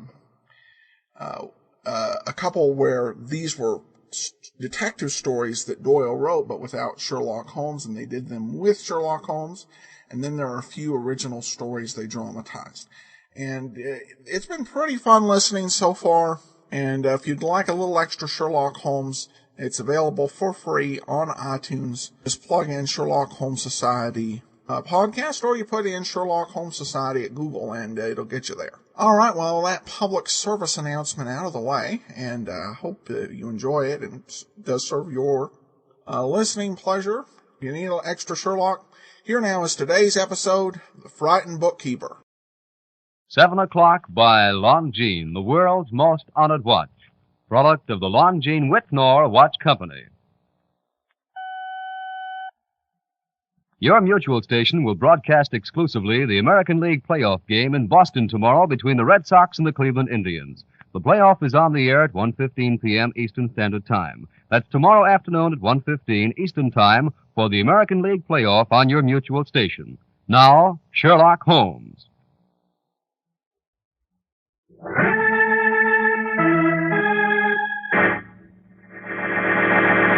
The makers of Clipper Craft Clothes for Men and more than 1,200 leading retail stores from coast to coast present Sir Arthur Conan Doyle's immortal character, the world's most famous detective, Sherlock Holmes, starring John Stanley.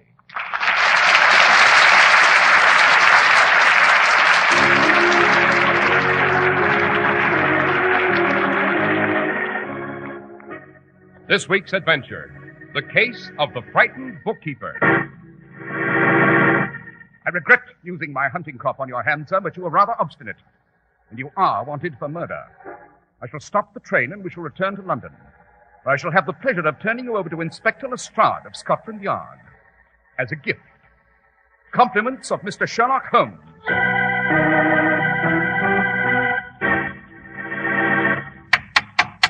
Well, here we are again at the door of Dr. Watson's study, ready to hear another exciting story from the good doctor's memoirs. Good evening, Mr. Good evening, Delighted Doctor. to see you again. Dr. Watson, which of your spine-tingling adventures with Mr. Holmes do we hear about tonight? Well, it's the case of the frightened bookkeeper, Mr. Harris.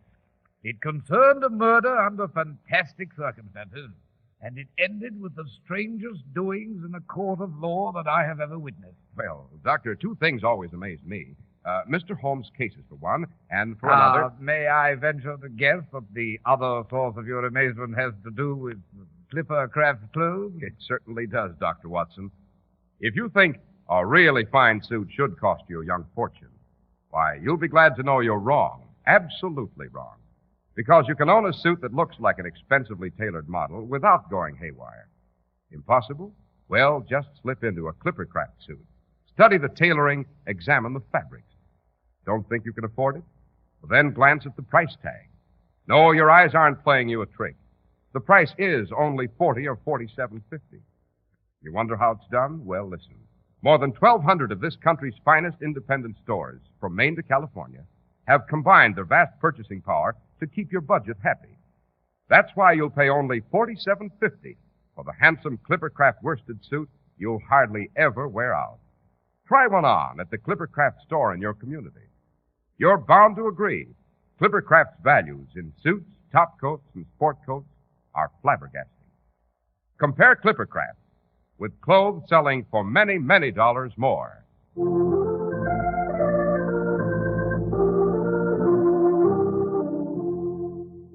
And now, Dr. Watson, just what was the frightened bookkeeper afraid of? This story, Mr. Harris, begins shortly after 9 in the morning on Lombard Street. The customary swarm of office workers was dashing about, but no one was hurrying quite as quickly as our bookkeeper, Mr. Humphrey Littleton. He scurried across the street like a startled rabbit and ran into the Overseas Bank. He raced across the vast marble floors to his cubicle in a far corner. There, he hastened to hang his coat on a hook and wiped his perspiring brow. Then, he mounted his tall stool and opened a huge ledger. Mr. Littleton. Yes, Mr. Mason? I presume you realize that you are late? Yes, Mr. Mason, I'm terribly sorry. To be precise, Mr. Littleton, you are 18 minutes late. Yes, sir. I believe, Mr. Littleton, this is the first time in 21 years that you have been late. That is correct, Mr. Mason. The bank is shut. I know, sir. I presume there is some reasonable explanation for this unfortunate occurrence. Oh, there is, sir. It's the bell. What bell? If you step to the window with me, sir, then I can explain. The window? Please. Oh, very well. Now, sir, if you look across the way at the crowd in front of the Merchants Building... What of it? It's the old bell. The bell on top of the building. It didn't ring this morning, sir. First time in years. And what concern is it of yours? Well, you see, Mr. Mason, I always stop for my breakfast down the street. I always time myself by listening for the bell, but it didn't ring this morning. And that's why I was late. Well, Mr. Little... Oh, I say. What on earth are those policemen doing? It appears as though they are carrying something, doesn't it? It's a man. They're carrying someone out of the building on a stretcher. Oh, an accident, no doubt. Oh, say, they're covering his face with a blanket. He must be dead.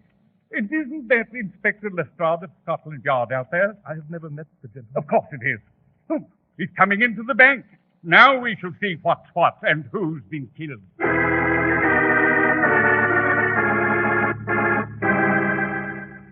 Mr. Littleton. Yes, Mr. Mason. May I present Inspector Lestrade of Scotland Yard? Oh, happy to make your acquaintance, Inspector. How do you do? Mr. Littleton, you were late this morning because the bell on the top of the Merchants Building failed to strike the hour of 9. Yes, Mr. Mason. Inspector Lestrade informs me that the bell did not strike because something had fallen into the mechanism. Do you know what it was? I haven't the remotest idea. It was a dead body. Really? It was the body of a Mr. Henry Bennett. Henry? Mr. Bennett was murdered. What's that? You committed the murder, Mr. Littleton. Well, You were late because you did not simply stop for breakfast. You also stopped to do away with Henry Bennett. Humphrey Littleton, you're under arrest. No, I didn't kill him. You can't arrest me. Oh, You can't. Keep him away from that door, Inspector. The bank keeps the gun there. Why, I have the gun. Now, out of my way or I'll shoot you. You haven't a chance, Littleton. We'll find you. I don't think so, Inspector. I'll take my coat if you don't mind. Don't call to your men. I can still see you very well. If you budge or say a word, I shall kill you. Oh, I never thought he had it in him. Mr. Littleton, a murderer. And now we'll have to search all London for the rascal. Stop that man! Stop him, I say! After him! After him!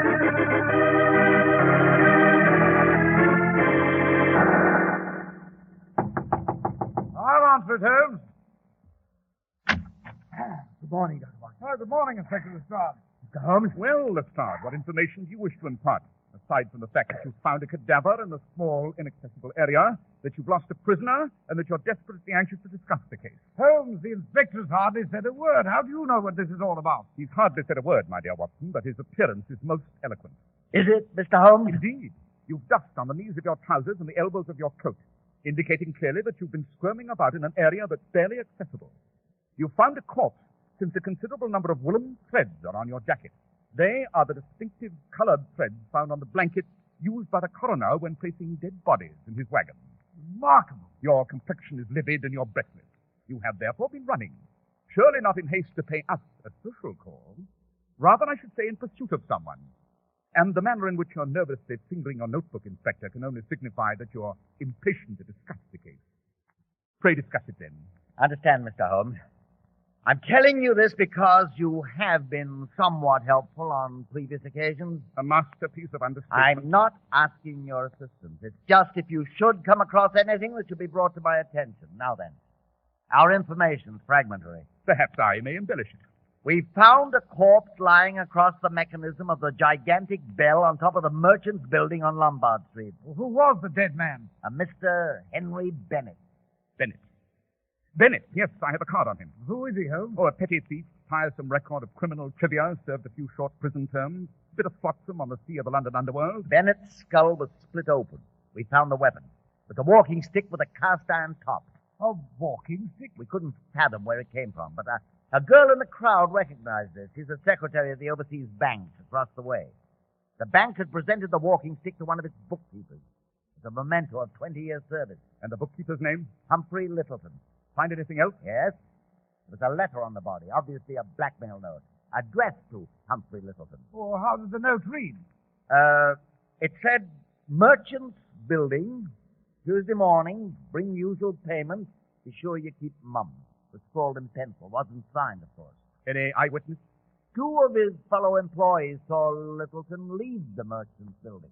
You then crossed the street and entered the bank and attempted to arrest Humphrey Littleton, but he had escaped. Am I correct, Miss Brown? Yes, Mr. Holmes, he vanished. He took a gun from the cashier's drawer, forced his way past us. Evidently, the little bookkeeper was tired of being blackmailed by Bennett, so he did away with him. Yes, but how did the body get into the mechanism of the bell, Inspector Lestrade? Littleton met his man in the building this morning, struck him on the head, killing him instantly, dragged the body to the roof. He intended to push it off, so we'd believe Bennett had fallen or committed suicide. Well, that's all very well, but you still haven't explained how... I'm coming to that, Dr. Watson. The killer must have been startled by a noise and believed he was about to be caught. Seen by someone on the roof. A chimney sweep, perhaps. There's a trapdoor on the roof that leads to the bell. Littleton must have dropped him there when he became afraid lest he wouldn't have time to push him off the roof. Anything further you wish to state, Lestrade? No. Now I must be off. I don't suppose you'll have occasion to do so, Mr. Holmes, but if you should come across a clue as to the whereabouts of Littleton, you might tell the yard. Lestrade, I leave the solution of this case entirely in your capable hands. It will rest well there, Mr. Holmes. I've no doubt, Lestrade. Good morning. Good morning, gentlemen. Inspector. Well, confound it, Holmes. You're not just going to sit there while Inspector Lestrade steals a march on you. A bit of it, my dear Watson. I'm merely giving him time to leave. The moment he's sufficiently far away, we're off to the overseas bank. We shall see if we can't locate Mr. Humphrey Littleton, the frightened bookkeeper. Perhaps we may shake salt on the tail of this bird who's flown the cage.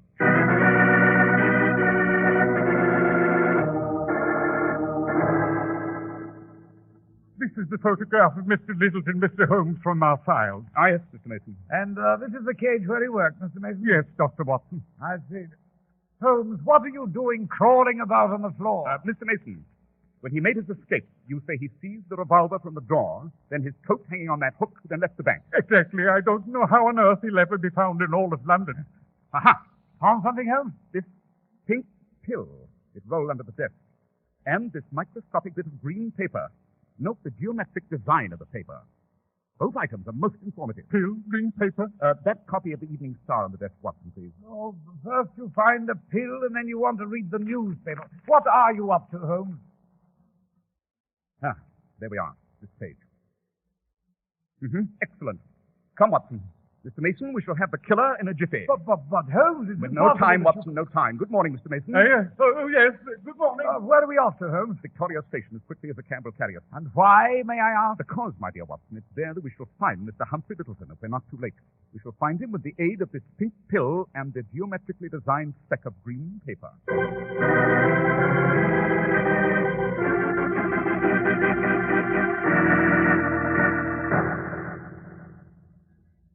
We're most fortunate, Watson. The train Mr. Littleton has chosen for his departure to the continent is still here at the station.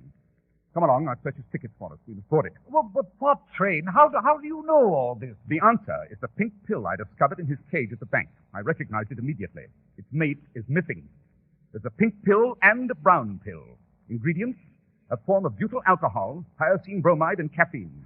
more commonly known as seasick pills. Oh, I see. The pill fell from Littleton's pocket when he lifted his coat from the hook. Pill?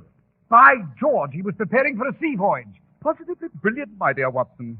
Yes, our bookkeeper was prepared to bolt from the clutches of his blackmailer, to abandon his position at the bank. He was preparing for a sea voyage, timid soul that he is, by securing pills. This gate, Watson. Oh, right, you are. Thank you, Holmes. But why did you read the Evening Star? To examine the travel section. Not a single passenger ship sails today for a far-off port. There are simply the regular daily sailings across the Channel to France. Of course, I had to fortify this clue with more tangible evidence. The particle of green paper? Easily identifiable. It was a familiar green paper utilized for the printing of railway tickets. As for the neat pattern of it, it was definitely the portion punched out by the ticket seller.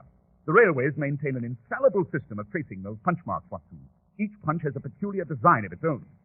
I was quite correct in surmising that Littleton was headed across the Channel via Victoria Station.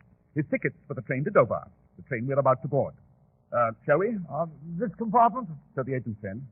I say, Holmes, do you expect the killer in this compartment? Yes, I realize it's empty now, but he'll arrive most assuredly. All right, step in, Watson, step in. Well, thank you. Oh, by the by, while I was waiting at the gate, I glanced at the newspaper, Holmes. There's an item about this crime. The eminent counselor, Mr. Francis Ridgway, upon being informed of it, has volunteered to defend Littleton without a fee. Really? You know, this is an extremely dangerous method of dealing with a killer. Holmes, we're leaving, and he isn't aboard. You must have made an error in your deduction. Impossible. We're moving. Yes, and someone's out there trying to jump on. Open the door, Watson. Oh, right you are. Thank you. Thank you. I thought I'd never make it. Are you gentlemen going to Dover? Yes. And you? To Dover. Then the Channel steamer. Well, since we've a journey of 2 hours together, perhaps we should introduce ourselves. This is Dr. John Watson. How do you do? My name is Sherlock Holmes. What is your name, sir? What is your name, sir? Bartlett. George Bartlett. I beg your pardon. Your name is Humphrey Littleton, and you're wanted in London for committing murder.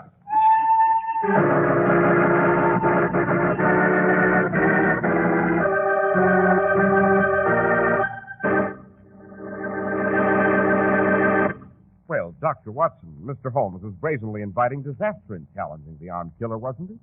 He certainly was, Mr. Harris. But at this point, I've an invitation for you concerning a much more pleasant topic.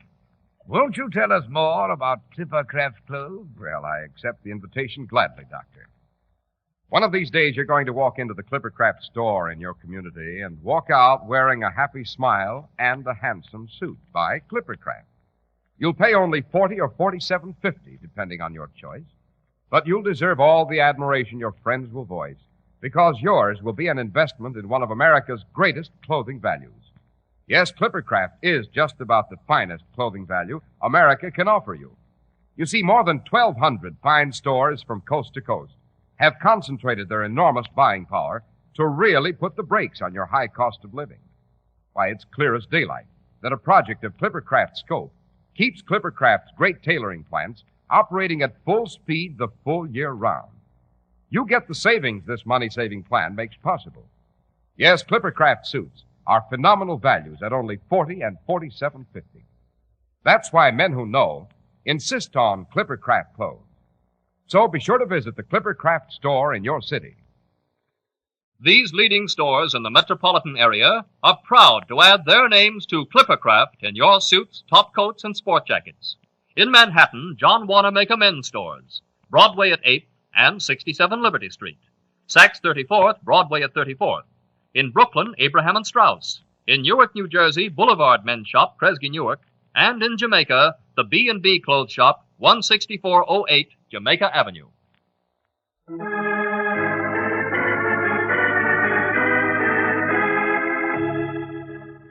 Now shall we return to the frightened bookkeeper, Mr. Harris? Well, we can't return to that train fast enough for me, Dr. Watson.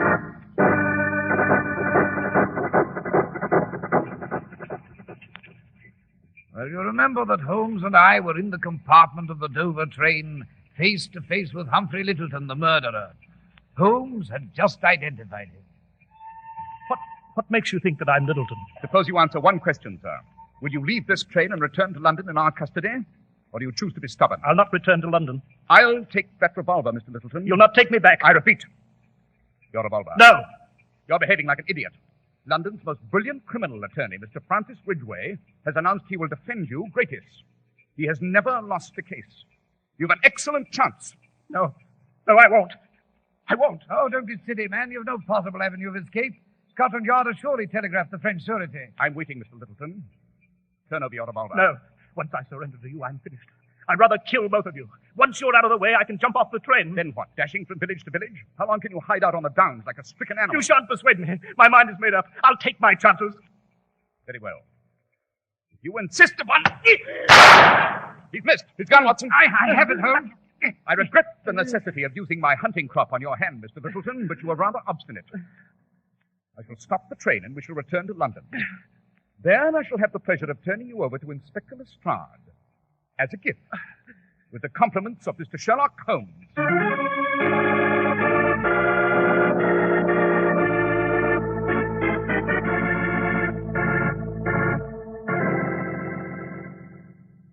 Well, Holmes, the morning newspapers say that Littleton is safely locked in prison.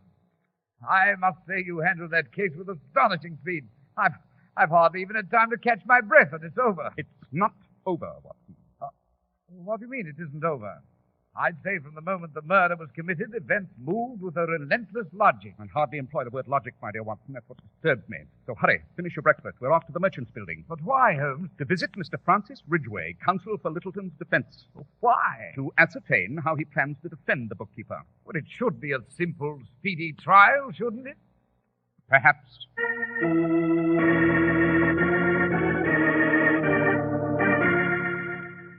I'm delighted that you've dropped in here to my office, Mr. Holmes, and Dr. Watson. Oh, thank you, Mr. Ridgway. It is an incredibly exquisite office. Those draperies, magnificent rugs, most striking. Don't you agree, Holmes? Yes, quite. May I ask, Mr. Ridgway, what sort of defense you plan for Humphrey Littleton? Well, there isn't a scrap of evidence on his behalf, Mr. Holmes, and he admits he was being blackmailed by the dead man.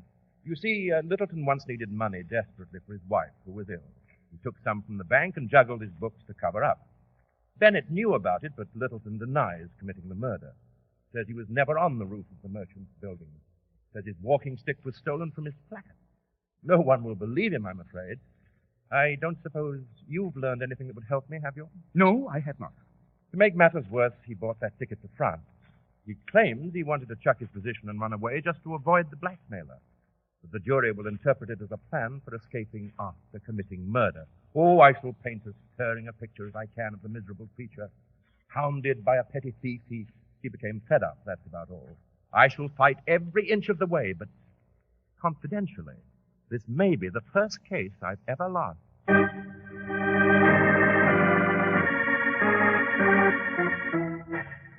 It's 2 in the morning, Holmes. Where the dickens have you been? I couldn't wait for you to return from the hospital, Watson. My mission was urgent. Yes, but where were you? I've been searching for evidence that might interest Mr. Ridgway. Oh, and did you go on this urgent mission carrying that pair of shoes under your arm? I did not start out on the mission that way, no. Really, you do perform the most extraordinary antics. Why the pair of... trial begins tomorrow. You mean you've got something that might acquit the bookkeeper? The grim fascination of a trial for homicide, Watson, is that the results are most unpredictable.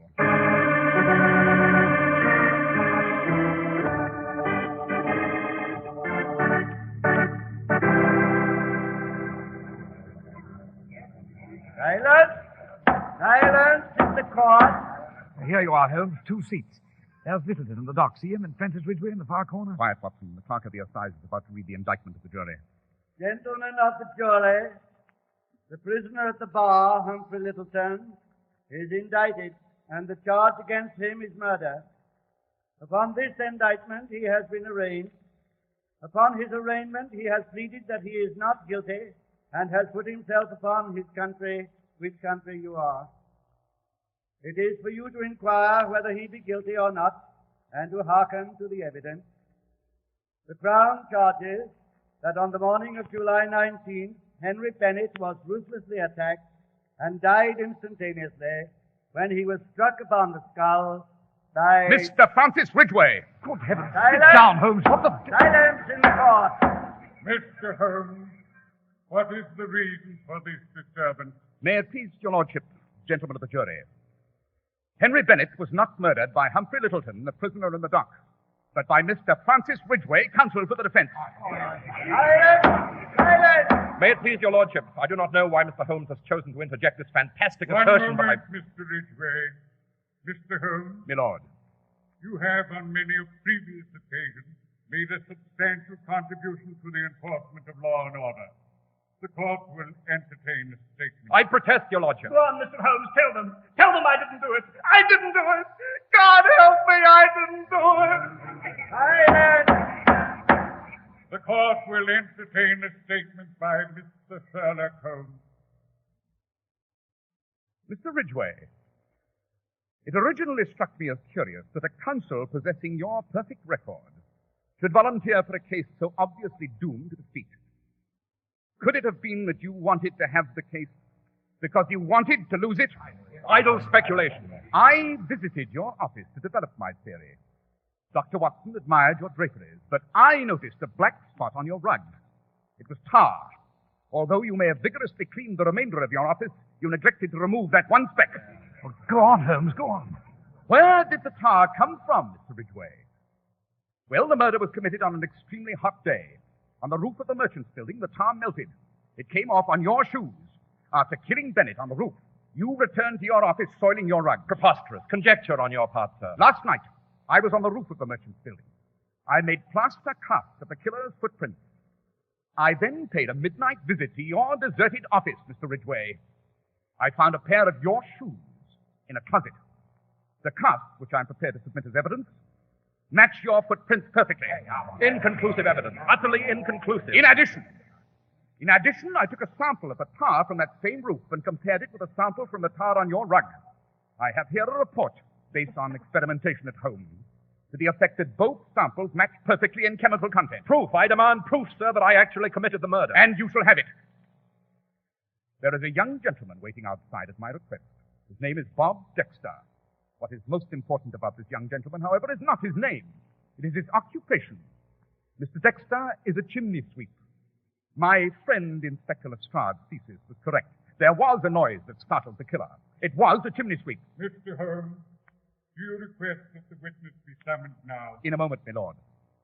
I made inquiries. I found this young gentleman at his home in Stepney. I persuaded him that accepting your bribe to keep silent, Mr. Ridgway, was a disgraceful crime. He is prepared to testify that he overheard your angry conversation with Bennett upon the roof. Mr. Holmes, what was the subject of the conversation? My lord, the conversation revealed that while Bennett was in prison, he secured information from his fellow prisoners, from your victims, Mr. Ridgway, your dupes who served while your clients were scot-free.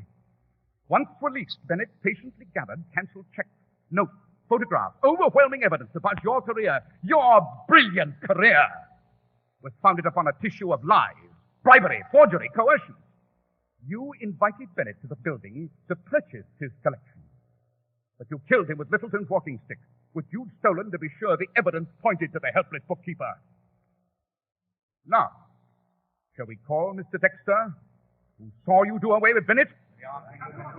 May it please your lordship, I should like to make a request. Proceed, Mr. Ridgway.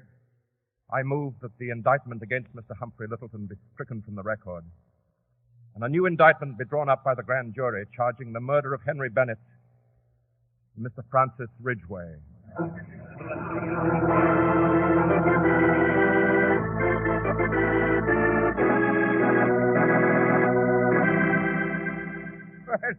By Jove, Holmes, now that you're relaxed in your chair with your pipe, you must take the time to tell me precisely what did happen on the morning of the murder. I confess I'm still a bit puzzled. It's painfully obvious, Watson.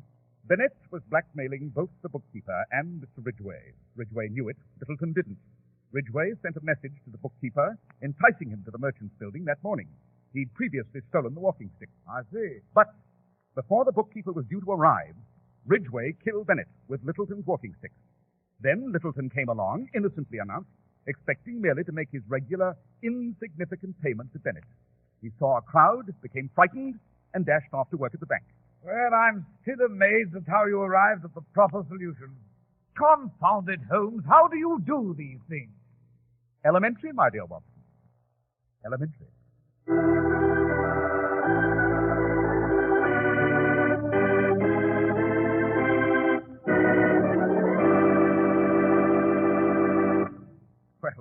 Watson, the case of the frightened bookkeeper was really very surprising. I'm sure you've an equally startling adventure planned for next week. Oh, yes, Mr. Harris, I have. It's called The Adventure of the Guy Fawkes Society, a secret cult whose membership consisted entirely of fanatics devoted to one of the most horrible purposes imaginable. Of course, nothing on earth could keep Holmes from joining the society. Well, Dr. Watson, we shall be standing impatiently at the door of your study next week for The Adventure of the Guy Fawkes Society.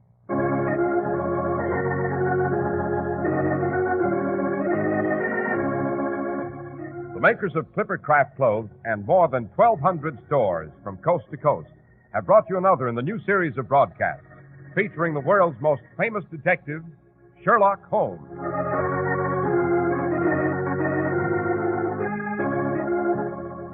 Our stories are based upon the character Sherlock Holmes, created by Sir Arthur Conan Doyle, and the program is produced and directed by Basil Loughrane.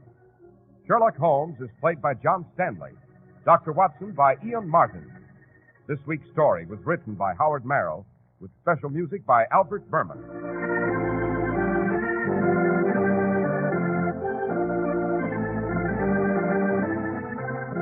If you don't know your Clipper Craft dealer, write Clipper Craft, 200 Fifth Avenue, New York City.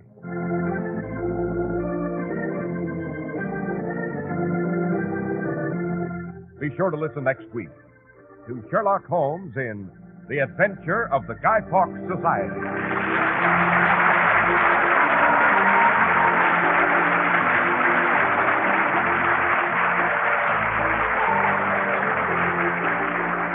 This is Cy Harris speaking for Clipper Craft Clothes. This is the Mutual Broadcasting System.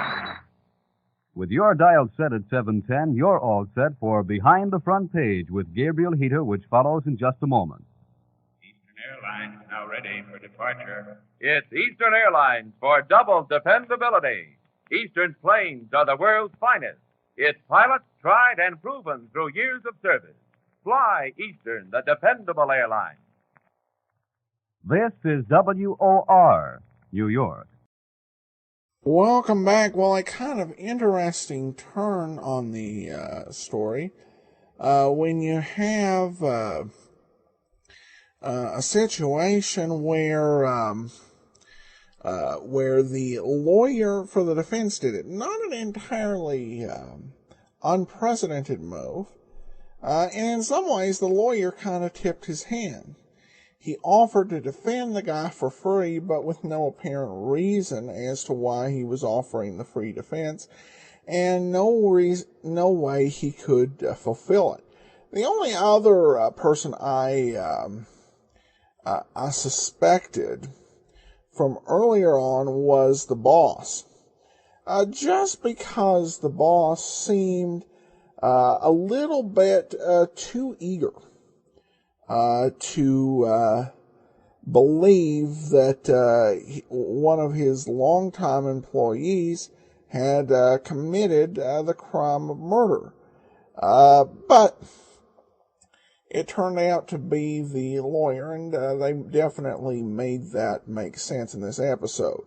If you were wondering about the American League playoff, what that mention was actually pretty rare. For those who are unfamiliar with baseball prior to expansion in 1969, baseball used to be the only playoffs there was the World Series, where the best team in the American and National League met, with no league championship series and no division series. So in that case, Boston and Cleveland finished the season with identical records, so they met in a one-game playoff to determine at Fenway Park to determine the American League Championship, and Cleveland actually won the game 8-3, powered by Lou Bordeaux of the Indians. So, just in case you were curious how that turned out. All right, well, we turn now to listener comments and feedback. And we begin with an email from Lisa, who says, thank you, Adam. I love your show. Here in Cincinnati, WVXU used to play many old-time radio shows throughout the day. But several years ago, the station went to an all-NPR format. I was glad to find your podcast. Miss Alfred Shirley as Dr. Watson, but I suppose there's no one to complain to. Take care from Lisa in Cincinnati. Well, thanks, Lisa. Well, no one specifically to complain to. I will let you know if you enjoyed Alfred Shirley. We will eventually have him back. He actually starred in his own detective series, Hearthstone of the Death Squad, and we will probably have that one in a few years. We did receive a review on iTunes. Don Collins says just very interesting. Well, thanks, Don, and we're glad you're listening out there. All right, well, that will do it for today. We will be back tomorrow with yours truly, Johnny Dollar, and then join us back here on Thursday for another episode of Sherlock Holmes. Well, I do want to encourage you to pick up your copy of All I Needed to Know I Learned from Columbo. It's a great ebook. We take a look at 12 life lessons from 7 great detectives of radio, television, and literature. And among those are Boston Blackie, Sherlock Holmes, Nero Wolfe, Monk, and of course Columbo. It's available for $1.99 in the Kindle store, the Nook store, most other ebook stores other than for iPad. I encourage you to get your copy today. Also, I did want to mention, it's been a while since I've mentioned this, but when you're making your travel plans, please go to JohnnyDollarAir.com first to get your quotes on airline tickets, hotels, and rental cars. It's Priceline.com. That's where JohnnyDollarAir.com goes to. But if you do end up deciding to purchase through there, it does help out the show, so that's definitely appreciated. And of course, I should mention that this is our 700th episode, which means that today is our 140th episode of yours truly, Johnny Dollar. This one is called The Amida Buddha Matter. Refreshing, delicious treat that gives you chewing enjoyment presents for your listening enjoyment John Lund as Johnny Dollar. Handling Conrad, Johnny. Oh, how are you, Mr. Conrad? Fine. Are you employed? Not at the moment. How about catching the next plane for Los Angeles? All right. What is it? We insure a Mr. William McEdwards. His home burnt down last night and he was killed in the fire. Who do I see? C.H. Anderson, Beverly Hills Chief of Police. All right, I'll call the airport and make a reservation.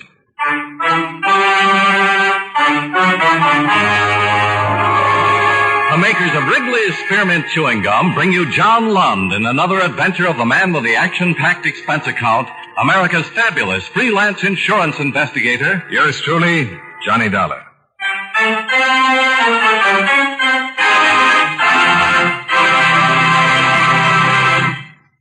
Friends, the makers of Wrigley's Spearmint Chewing Gum present these weekly adventures of Johnny Dollar because they know that millions of you enjoy Johnny Dollar.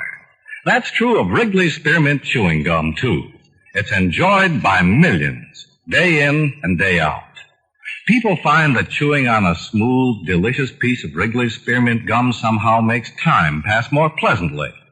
Whether you're working, driving, shopping, or just taking things easy, that good, tasty chewing gives you enjoyment and satisfaction. So always keep a package of Wrigley's Spearmint Chewing Gum handy. And whenever you want a refreshing, delicious treat, chew a stick. You'll like it. You really will.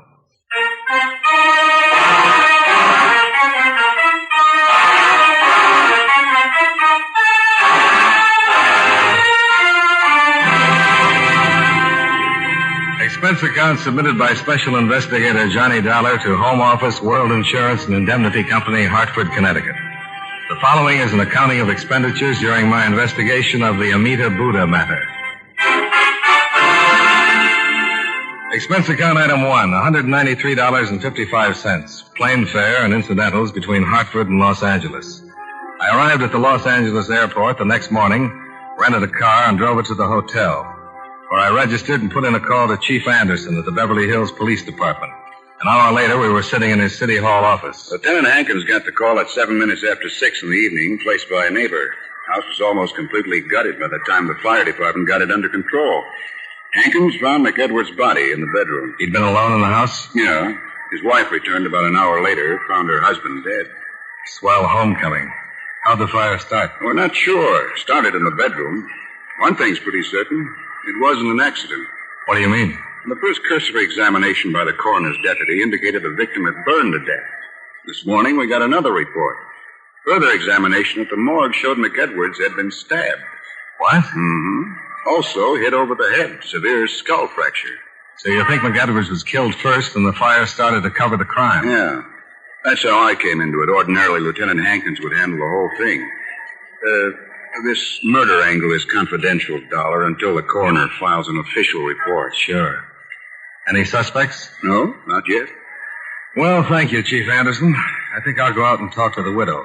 That's all right with you? Sure. But don't mention the murder angle. I won't. Where's she staying? With her mother in Encino.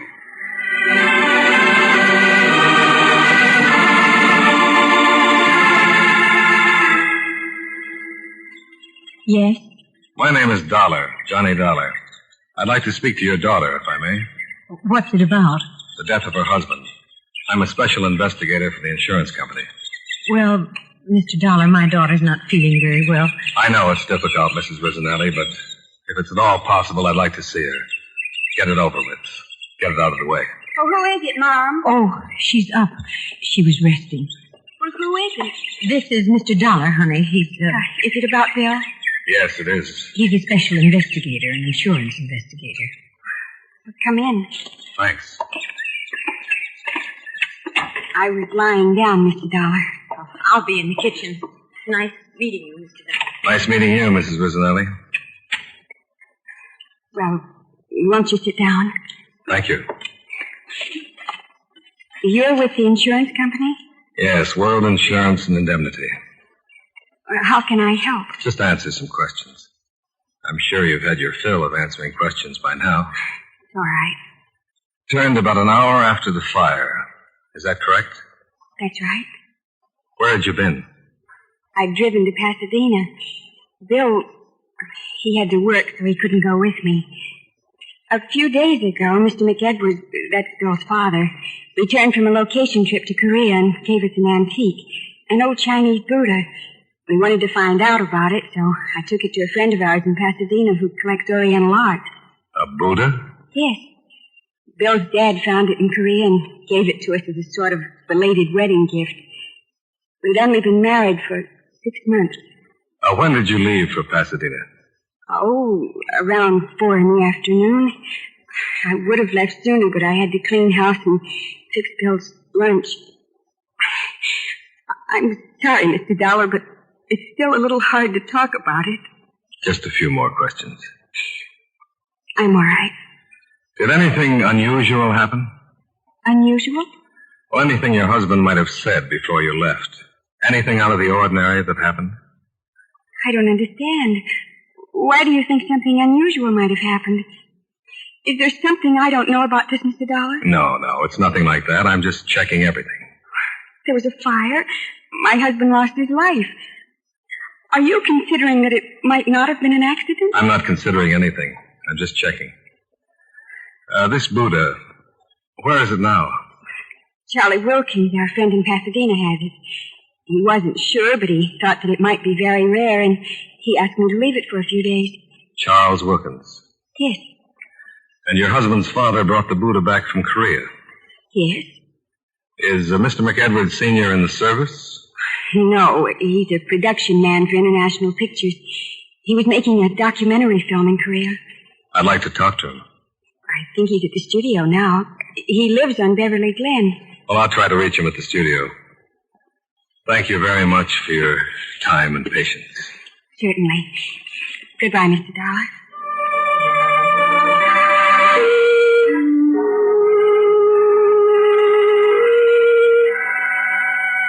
I left the attractive Valley home and drove back to the hotel, where I put in a call to International Studios for John McEdwards, the victim's father.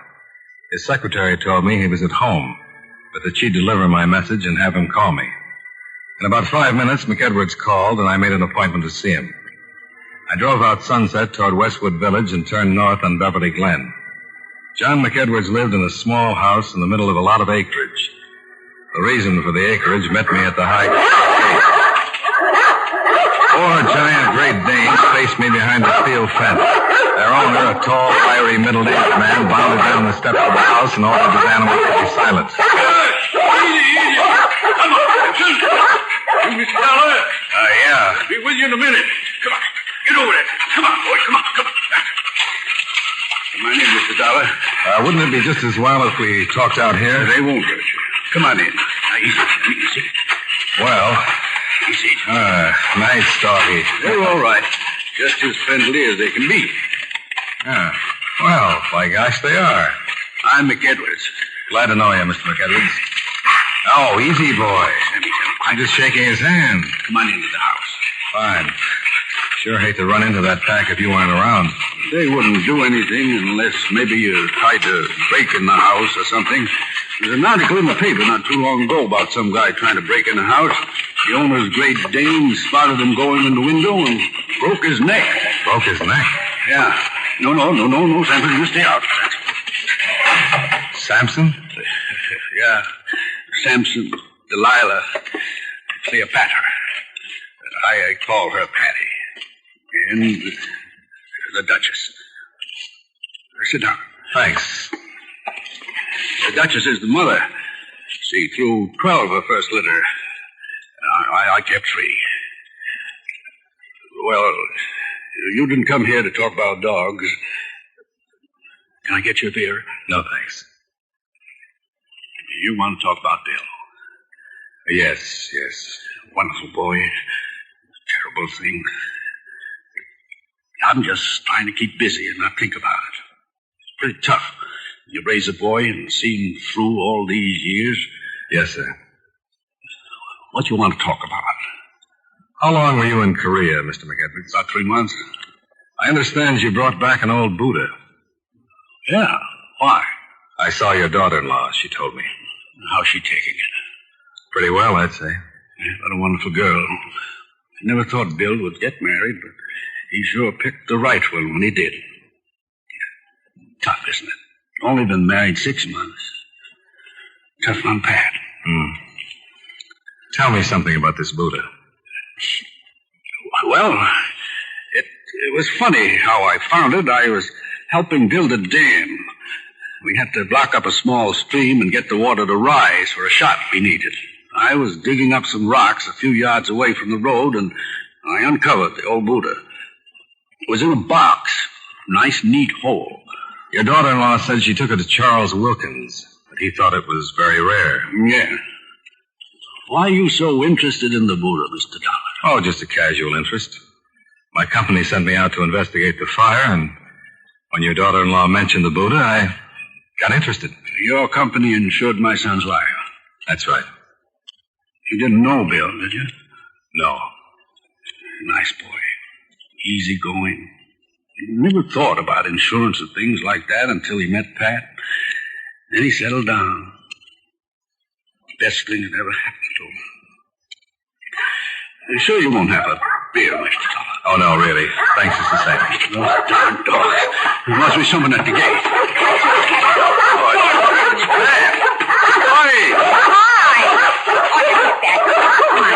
Shove him back. Hello, honey. Hi, Dad. Oh. Hello, Mr. Dollar. Hello? Mr. Dollar, I just had a visit from Police Chief Anderson. He came just after you left. That's why you asked me all those questions. He told you. Yes, he did. What is it? Dad, the fire wasn't an accident. What? Pat, what is it? What do you mean it wasn't an accident? Would you tell him, Mr. Dollar? If you'd like me to. What is it, Mr. Dollar? The fire wasn't an accident, Mr. McEdwards. Somebody deliberately... Bill was murdered. Oh, honey. Mr. Dollar. Yeah? But why? Mr. Dollar, do you think it had something to do with that Buddha? I don't know, Mrs. McEdwards. I'm trying to find out.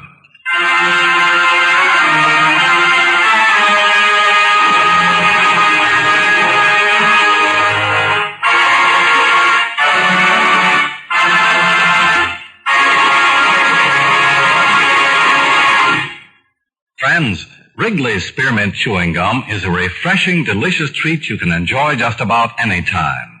Even when you're busy working, you can slip a stick of Wrigley's Spearmint in your mouth and enjoy that pleasant chewing. The lively, full-bodied spearmint flavor cools your mouth and freshens your taste. The good, smooth chewing helps relieve pent-up tension, gives you satisfaction. As a result, you seem to feel more relaxed and get more enjoyment out of what you're doing. So enjoy chewing Wrigley's Spearmint Gum while you work and at other times, too. Get a few packages next time you're at the store. That's Wrigley's Spearmint Chewing Gum. Healthful, refreshing, delicious. And now, with our star, John Lund, we bring you the second act of Yours Truly, Johnny Dollar.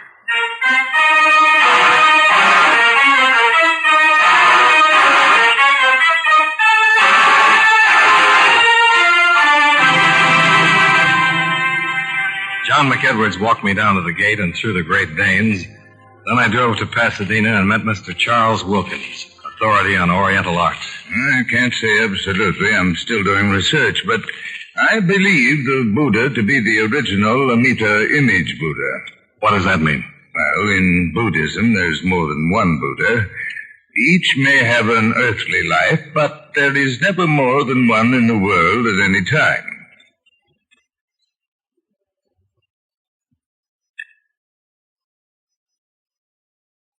In the system of Buddhism, there are 300 million Buddhas.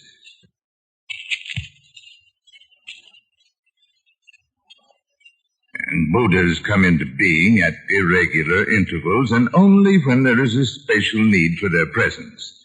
In the Mahayana system of Buddhism, there are 300 million Buddhas, but the Amida is one of the 5 Buddhas of contemplation.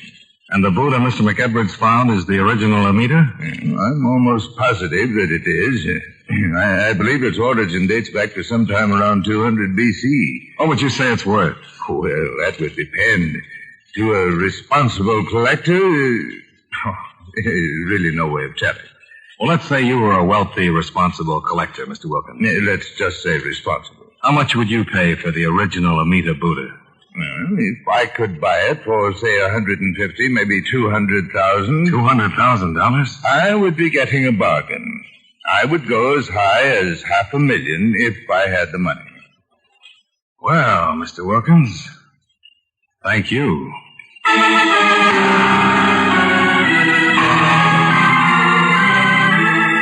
This thing is worth $500,000? That's what the man said. Well, now, that's what I call a motive. Yeah. If the Buddha is really an art treasure, then the U.S. Customs Office is going to be very interested. That's their affair. I'm interested in who killed Bill McEdwards. Well, I don't know where this will take us, but at least it's a lead, only the real one I've had so far. We questioned all of the victim's associates, and what we could find out, he didn't have an enemy in the world. No love rivals, no discarded girlfriends, no money troubles, nothing. But he had the Buddha. Yeah. Question is, who knew he had it, besides his wife and father? Well, how about the location troupe old man McEdwards was with in Korea? I'll check with the studio right away. Yeah. But it's not just somebody who knew he had it. It's somebody who knew the value of it. Somebody who's hep to Oriental art, huh? Maybe the guy who buried it. Why would anybody stash a prize like that in a hole in the ground? Well, for safekeeping, maybe. There's been a war in Korea. Yeah, thanks for telling me. Let's say it was the person who buried the thing. Why would he have to steal it? He could just step up and claim his property. If he was the rightful owner. But suppose he stole it in the first place. Yeah. Well, I like guessing games as well as the next one, but it's time I got to work. Where are you going to start? First, the motion picture company, and then we'll check all incoming passengers from the Orient last week. Ships, planes, military personnel. That shouldn't take more than a month. You got any better ideas? At the moment, no. Then I want another talk with McEdwards Sr. I thought I'd run out and see him this afternoon. Yeah, do that. If you turn up anything, let me know. Sure. If I do.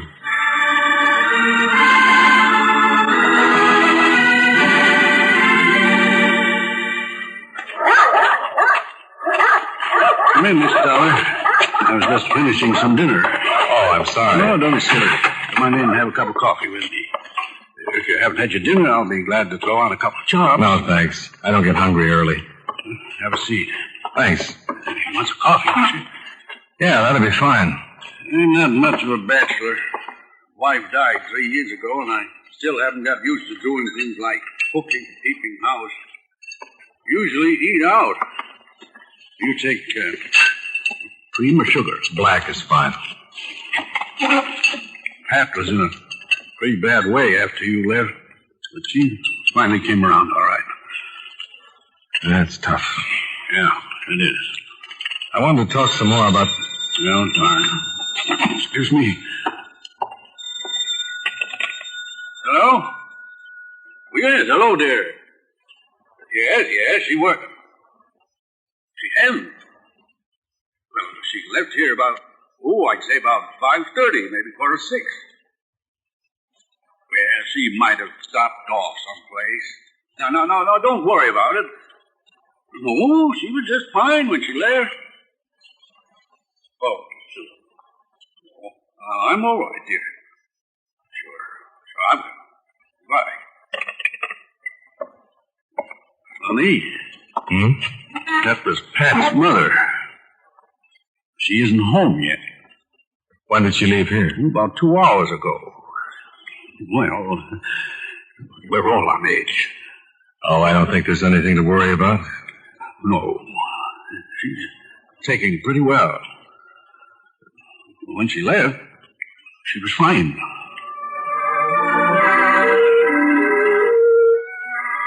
I talked with Mr. McEdwards for about another hour. He told me everything he could about the Buddha and his trip to Korea. He looked dead tired. His eyes were beginning to show the strain.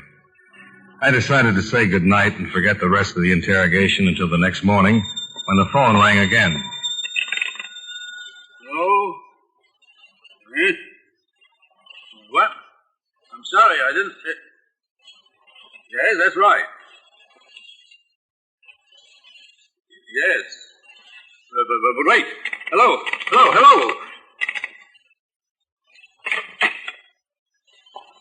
Something wrong? I'm not supposed to say anything. What was it? I think you're a nice guy, Johnny. Can I trust you? Certainly. They said not to tell anyone, but I've got to trust someone. I can't think for myself. Too much has happened. You won't take this to the police. I can't promise that. Well, I don't think you will after I tell you. I don't know who that was on the phone, but it was some guy, and he said they've got Pat. What do you mean they've got Pat? Kidnapped. Now, look, exactly what was said. Good gosh, you read about things like this, but you never think they're going to happen. Now, take it easy. Oh, I'm all right. I just haven't had much sleep. I can't think straight. Now, the man that called. He said he had Pat, that she was all right for me not to say anything to anyone, or she'd get hurt. He said for me to get the Buddha. And that is it. They said to get it, and they'd see that Pat was adjourned home safely. What did they say to do with it? Just to get it. They'd contact me. What are you going to do? Get the Buddha. Wait a minute. Let me go. They might be watching. They'd know I told you about the phone call. They won't do anything to Pat until they get the Buddha. I'll call Wilkins. He's probably in the book. Well, don't you think it'd be better if I went? Yeah, maybe it would. But I'm going to follow you. If anything happens, I want to be around. All right, let's go.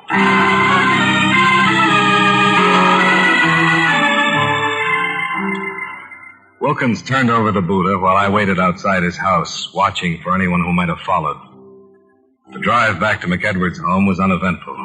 No single car stayed with us for any length of time from the freeway to Beverly Glen. While McEdwards opened the gates and drove his car into the garage, I parked in a secluded spot some 50 yards away from the house and walked back, where I met McEdwards at the foot of the front steps. You think you were followed? No, I don't think so. Well, I got the Buddha. What do I do with it? Wait till you hear from them. They said they'd contact you. Think I should call Pat's mother and tell her what's happened? No, not yet. No sense in worrying her until we find out what's going to happen. Again? Good evening, Mr. McEdwards. John McEdwards had visitors, 2 men. One rather slight, fairly young. The other an enormous man, a good 6.5 feet, must have weighed well over 300 pounds. The slight one held a .38 pointed in our direction. Pat started across to McEdwards, but the big man stopped her. Sit down. What is this? Allow me to introduce myself. Alan Sutka. And this is my friend, Don Roach. We've come for the Buddha. I let him in with my key, Dad. I had to. No, it's okay. Who's your friend, Mr. McEdwards? Yes, I warned you not to confide in anyone. This is Mr. Dollar. He's just an old friend. How unfortunate for Mr. Dollar. You've gone to a lot of trouble to get this Buddha. Indeed, I had. Nearly 5 years, to be exact. Now, what is your interest in this matter, Mr. Dollar? Purely professional. Are you a policeman? Not quite. I see. Mr. McEdwards isn't responsible for my getting mixed up in this. I was here when you called and forced him into telling me. As I said before, most unfortunate. Now, Mr. McEdwards, I'll take the Buddha. Not yet, you won't. Oh? Perhaps you don't understand. Yeah, that's it exactly. Which one of you bums killed my son? Killed your son. He was killed, Sucker. The fire didn't work. The police know all about it. Indeed. Come on, Mr. Sucker. Let's get this over with and get out of here. Patience, patience. You'll have to forgive my young friend. How did you know Mr. McEdwards had the Buddha? Its discovery made the Tokyo papers. I did some checking, found out when Mr. McEdwards was returning to the States, flew here to meet him. Why'd you kill my son? I don't mind telling you. Under the circumstances, I cannot afford to let any of you live. Your son discovered Roach here in the act of burglarizing his home. He protested too much. Roach had to kill him. It wasn't premeditated. We assumed the Buddha was in the house. We knew that Mr. McEdwards here had delivered it to his son the night before. Why, you... Take it easy, take it easy. The dollar's right. Should you get out of hand, Roach will shoot you on the spot. Now, if you don't mind, I'll have that Buddha. Oh, Dad. Without hysterics, if you don't mind. Just one more question. How did you know about the Buddha? Mr. Dollar, I've known about that particular Amida Buddha for many years. Another man knew about it, so unfortunately he was the first to locate it. His name was Wu Sung, an Oriental collector. He discovered the Amida Buddha in a Tibetan temple shortly after World War II and stole it, then smuggled it out of Tibet and into Korea. I followed him, made him a handsome offer, but he refused to sell. He died under rather mysterious circumstances. But I didn't have the chance to leave Korea with the Buddha. The war. Very astute, yes. The communists suddenly attacked, and there was absolutely no way I could get the Buddha out of the country without someone discovering it. So you buried it? A few hundred yards from Wu Sung's home. I imagine the house has long since vanished from the face of the earth. I bided my time in Tokyo, waiting for hostilities to cease. But as fate will have it, Mr. McEdwards uncovered my prize. Mr. Sutter, you talk too much. I enjoy it, Roach. And after all, what good will the information be to our friends? Come on, let's get the Buddha. Yes. Now, Mr. McEdwards, you will either turn over the Buddha, or Roach will kill you immediately. Give it to him. Here. Thank you. Now, if you'll all lead the way down into the yard, we'll proceed to my car and take a short trip. Oh, Dad. It's all right, honey. Now, if you please. Beautiful animals, Mr. McEdwards. I'm glad they were penned up when we arrived. They could have caused no havoc. They still can! McEdwards had belted the big boy right in his enormous middle. Roach stepped in and swung his gun. As McEdwards dropped, the dogs, penned in behind the tall fences, went crazy. Sampson, the big male, went over the 10-foot fence like he wasn't even there. Before I knew it, I was up to my elbows and great. Jimmy, let him go!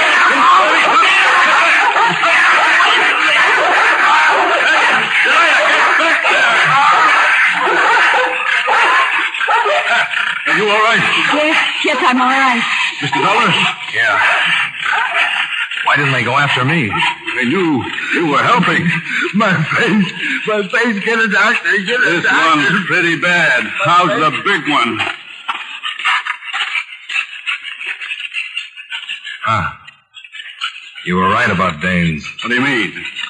The one you were telling me about that broke the man's neck.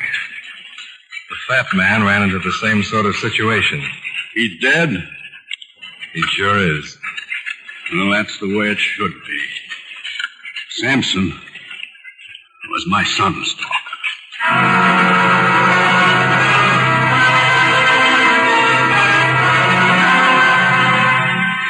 Expense account item 2, $33.85 hotel bill. Item 3 and 4, $299.75. Car rental, plane fare, and incidentals back to Hartford. Expense account total, $527.15. Yours truly, Johnny Dollar.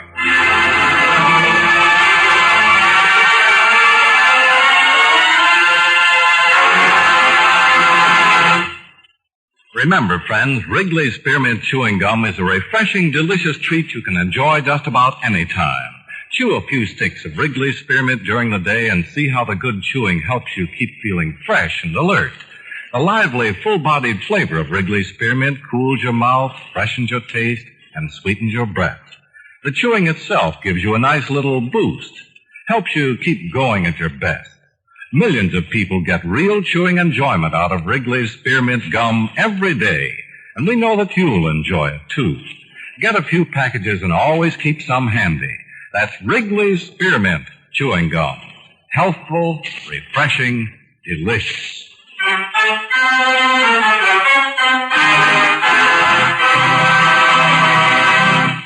Yours truly, Johnny Dollar, brought to you by Wrigley's Spearmint Chewing Gum, stars John Lund in the title role and was written by Blake Edwards with music by Eddie Dunstetter.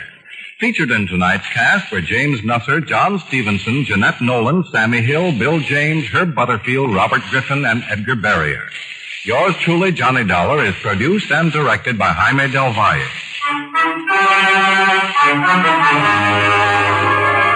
The makers of Wrigley's Spearmint Chewing Gum hope you enjoyed tonight's story of Johnny Dollar and that you're enjoying delicious Wrigley's Spearmint Gum every day. This is Charles Lyon, inviting you to join us again next week at this same time when from Hollywood, John Lund returns as yours truly, Johnny Dollar.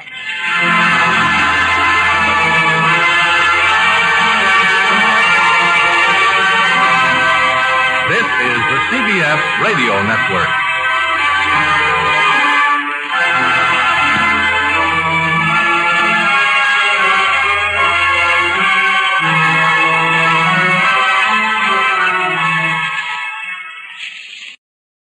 Welcome back. Well, this one is kind of a difficult episode. There are about 3 different names out there.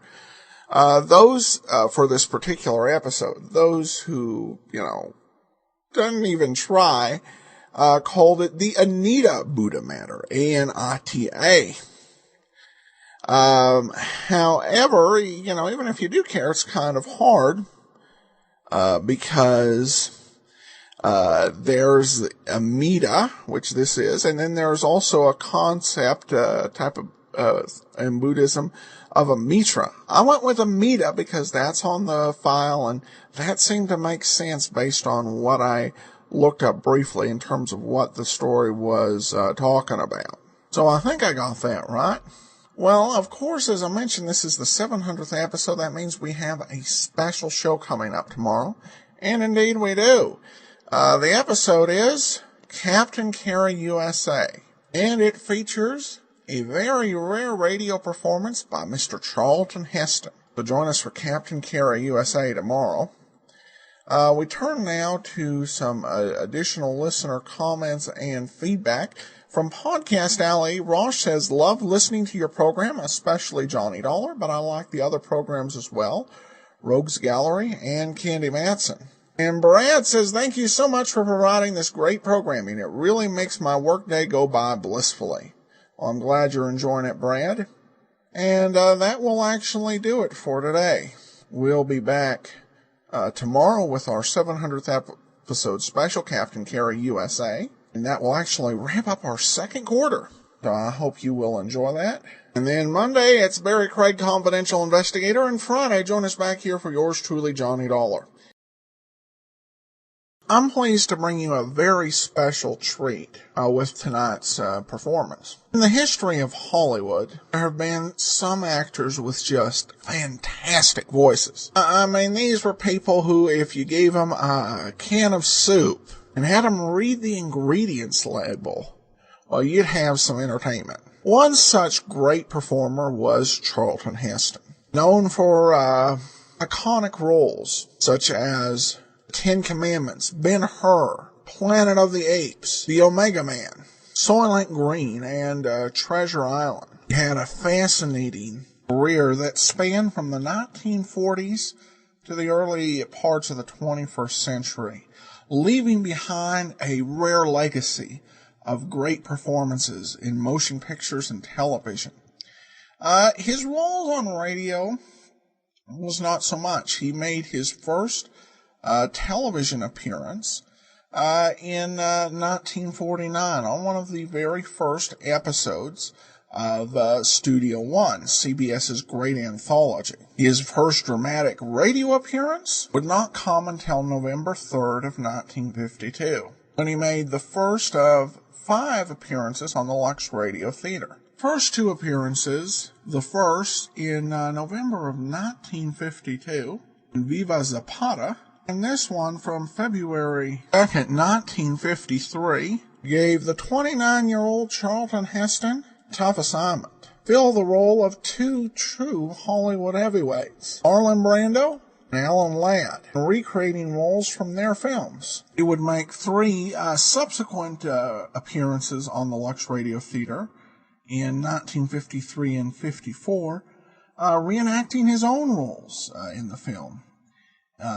In The President's Lady, where he played Andrew Jackson. The Naked Jungle, a story of a planter determined to fight back against deadly ants, and The Secret of the Incas, which is one movie I'm looking forward to seeing. It's in the Netflix Instant Watch, and it seems to have a few Indiana Jones parallels. I hope to bring you one of these other Lux Radio Theater performances as an extra. I haven't decided 100% for sure which one, but definitely have to appreciate the talent of Charlton Heston. The particular movie reenacted is Captain Carey, USA. Heston takes over the role that was played by Alan Ladd in the film, and Wanda Hendricks takes over as the female lead. Or, she played it in the movie as well, so she plays that role over radio. This particular movie is somewhat appropriate given that we're only a few weeks away from launching into the adventures of Frank Race, who was a former OSS agent. This movie focused very much on the unresolved issues that remain after the war. One thing I will caution you on, if you've seen Captain Carey USA, and as of this recording date, June 11th, it's available on the Netflix Instant Watch. The radio version does not include the original song from Captain Carey USA, which won it an Oscar. That song, of course, being Mona Lisa. The film was originally released in 1950. This radio version released nearly 3 years after it first came into theaters. Alright, well, with all that being said, enjoy Charlton Heston in Captain Carey, USA. Presents Hollywood.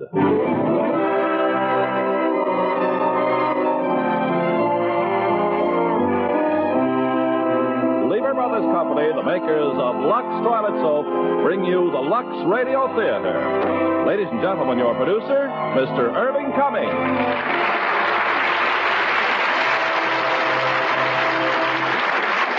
Greetings from Hollywood, ladies and gentlemen. And whenever you see a star on a dressing room door in our motion picture studios, you can rest assured in these dressing rooms of glamorous screen beauties, the favorite beauty care is Lux Toilet Soap. Refreshing Lux facials bring such quick new beauty to skin. It's no wonder that our loveliest Hollywood stars are devoted to Lux Soap for their daily beauty care. Now, Captain Carey, USA. Starring Charlton Heston as Webb Carey and Wanda Hendricks as Julia.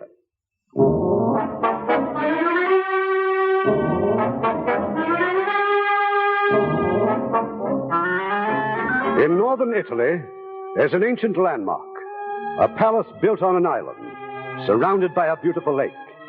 It's the Palazzo di Cresci, and over the centuries, it's been the scene of good and evil, of romance and despair. In 1944, when Nazi troops were in the village of Belmonte, the castle was occupied by an old countess and her granddaughter Julia. But beneath the castle in a forgotten wine cellar was the headquarters of 2 American officers, members of the OSS. They'd been operating out of there for months, organizing the Italian partisans. But one night, they were betrayed, and their work ended in a burst of German rifle fire.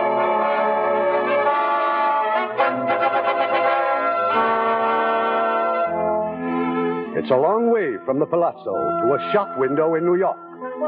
But this is the real beginning of our story, when Webb, Carey, and a girl paused to look at some paintings. Come along, Webb. Father's waiting for us. Please, Nancy, it's that painting. I've seen that before. Really?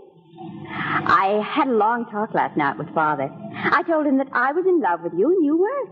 He said he felt the same way about Mother after he came back from his war. And what you need is a job. Oh, Nancy, I want to speak to someone about that painting. Oh, very well, dear. Let's go in. Yes, sir? About that painting in the window, the Palazzo de Cressy. Ah, I see you know Italian history. The more recent Italian history. Oh, we've been very fortunate. The Italian government doesn't usually allow treasures like this to leave the country. Oh, it's lovely, isn't it? An outstanding work by Bellini, madame. In Bellini's time, the de Cresces were the ruling family in northern Italy. Last week, we refused an offer of $30,000 from a museum. $30,000? Where did you get this painting? Through our agent, sir, in Switzerland. Where did they get it? Forgive me, but are you an accredited art dealer? No. Well, then I'm sorry, sir. I'm unable to give you any further information. Webb, I don't understand. Why are you so interested? Because 2 people died, a man and a girl, and I spent 3 years in a hospital, and because you won't have to worry about me getting a job. I've got one now, in Italy. What kind of a job? Finding the man who sold this painting. But why? Because I'm going to kill him.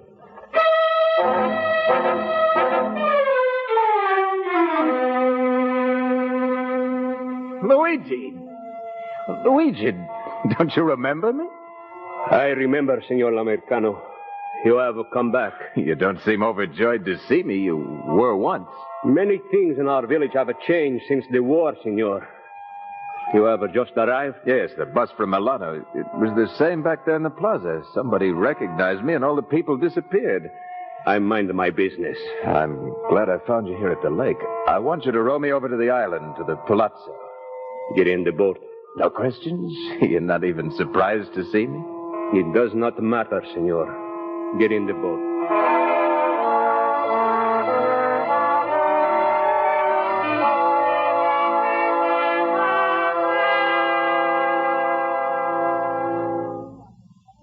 Come in, Senor.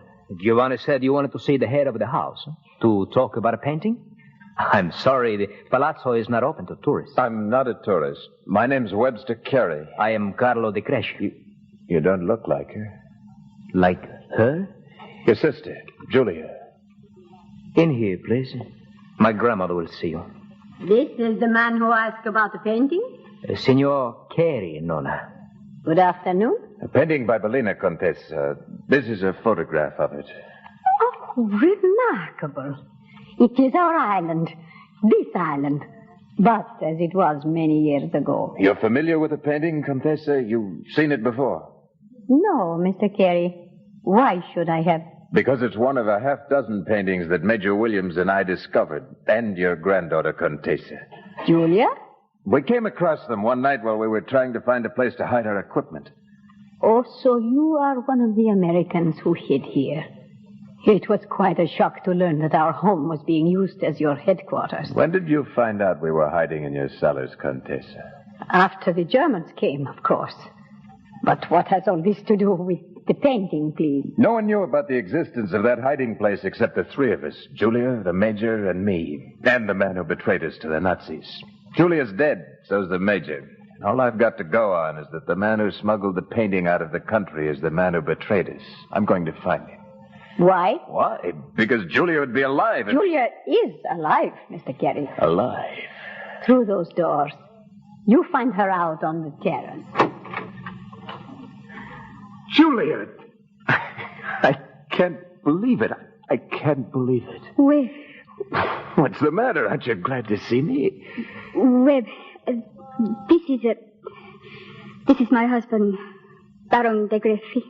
I think I understand, darling. You will leave us for a few moments, please? No, I think I should. I will explain to Mr. Carey. Now, please, do as I say. Julia, wait. Signor, you wish to embarrass my wife? No, of course not. Sit down, Mr. Carey. I know your name because Julia's brother told me you were calling. Signor, I know how she once felt about you. She has told me herself many times. The romance of a young girl swept off her feet by the heroic American, the secret hiding places, the meetings at midnight. Oh, she laughs about it now. You don't have to say anything more. Please don't blame Julia. You understand that she... You are leaving, Signor?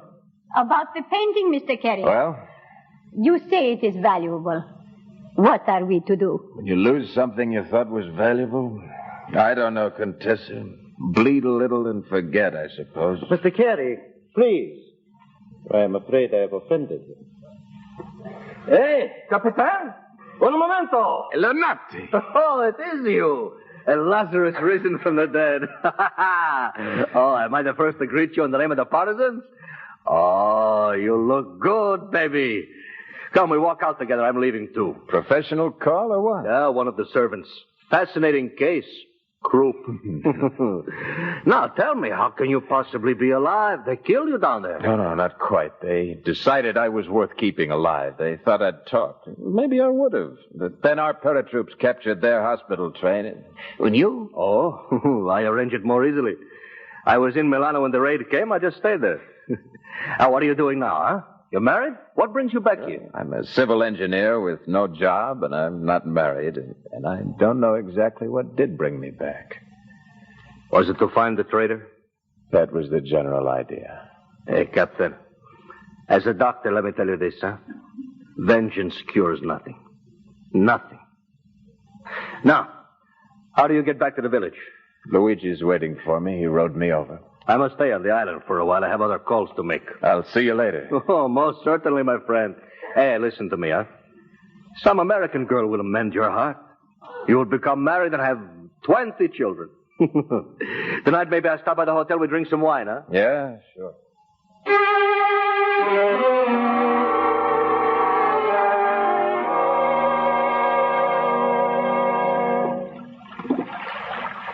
You did not visit at the Palazzo for long, Senor. Hey, Luigi, tell me something. The village, why did the people go away when they saw me? You brought death once, Senor. You might bring it again. Death? After the raid, the Germans searched the village. They take men, 27 men. They lined them up and killed them. They said, we helped you. Who betrayed us, Luigi? Everybody in the village knows his name. My son Mario. Mario? Mario didn't know where we were. The people do not believe him. They drag him through the streets. They beat him to death. For 7 days, they left him hanging from a tree. Why did they think he was guilty? Because the night before the raid, Mario brought a message to one of the German officers. From whom? From the betrayer, Senor. Who was it? Who gave him the message? They do not let my son talk. You must help me, Senor. You must find who sent the message. Please, Senor, help me. Only Mario knew. Now he's dead. You did not talk like this before. There's nothing I can do. Mario's dead, yes, but his wife and child. Serafina, who gave you food at the farm. And the boy, Pietro. Pietro is bigger now, Senor. Pietro, the son of the traitor. Who gave Mario the message? This I don't know. But there is much I can tell you. It doesn't matter now, Luigi. Not to me. Take me back to the village.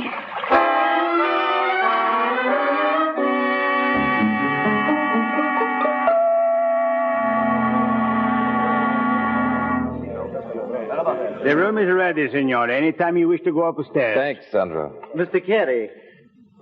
Baron de Greffi, that's what Julia said, isn't it? That is correct, Senor. May I please have a word with you? Sit down. Thank you. Being back here again must be quite exciting for you, meeting all your old friends. Many of them are dead. I spent most of the war in Switzerland, diplomatic service. I couldn't join you here in the fight. You were privileged. I was drafted. That was an interesting story you told us before. I'm glad you liked it. But the Cresci had nothing to do with the sale of the painting, I assure you. Julia told us about those forgotten rooms in the cellar, but when we returned after the war, they were empty. This is the first we've heard of the value of the paintings. Of course, we'd like to recover them. I'm not stopping you, but they don't interest me anymore. And if... And if? And if you want the truth, I have no interest in this town or the palazzo or the people in it, including your wife. That's what you really want to hear, isn't it? War does different things to different people. You it has hurt, but it has given me a chance to be happy. How easily it might have been the other way. Let's just blame it on the Germans. Now, if you'll excuse me, Baron, I'm going upstairs.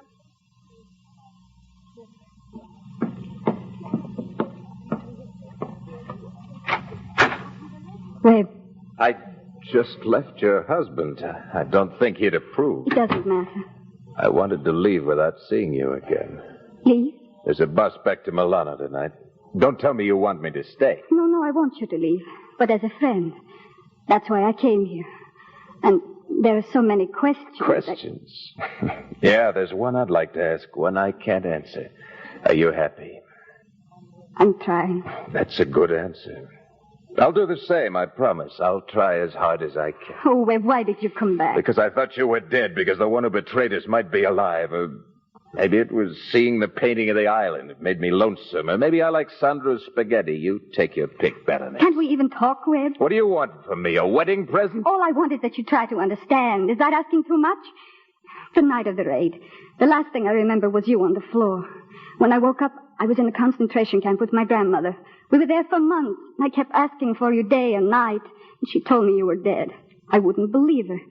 And then one day, they let us go, and we made our way into Switzerland. Yeah, good for you. Rocco was there. I'd known him ever since I was a little girl. He used to visit us during the war. Grandmother had always wanted me to marry him. Simple. So you did? No, not then. I had a crazy hope I'd hear from you. And then, when we came home after the war, I found this in the cellar. The medal of St. Christopher I'd given to you. And then I knew you were dead. May I have that back? I was hoping you'd want it. That little cross I gave you? Here.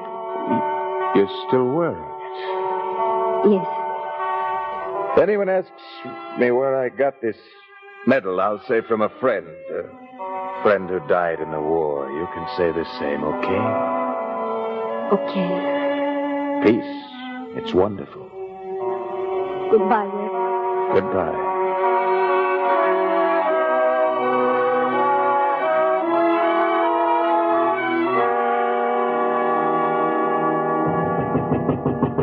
Signore. Well? Quickly, signore. Come quickly. Well, you told me the bus wasn't... No, not the boss, signore. Luigi. Luigi's dead with a knife.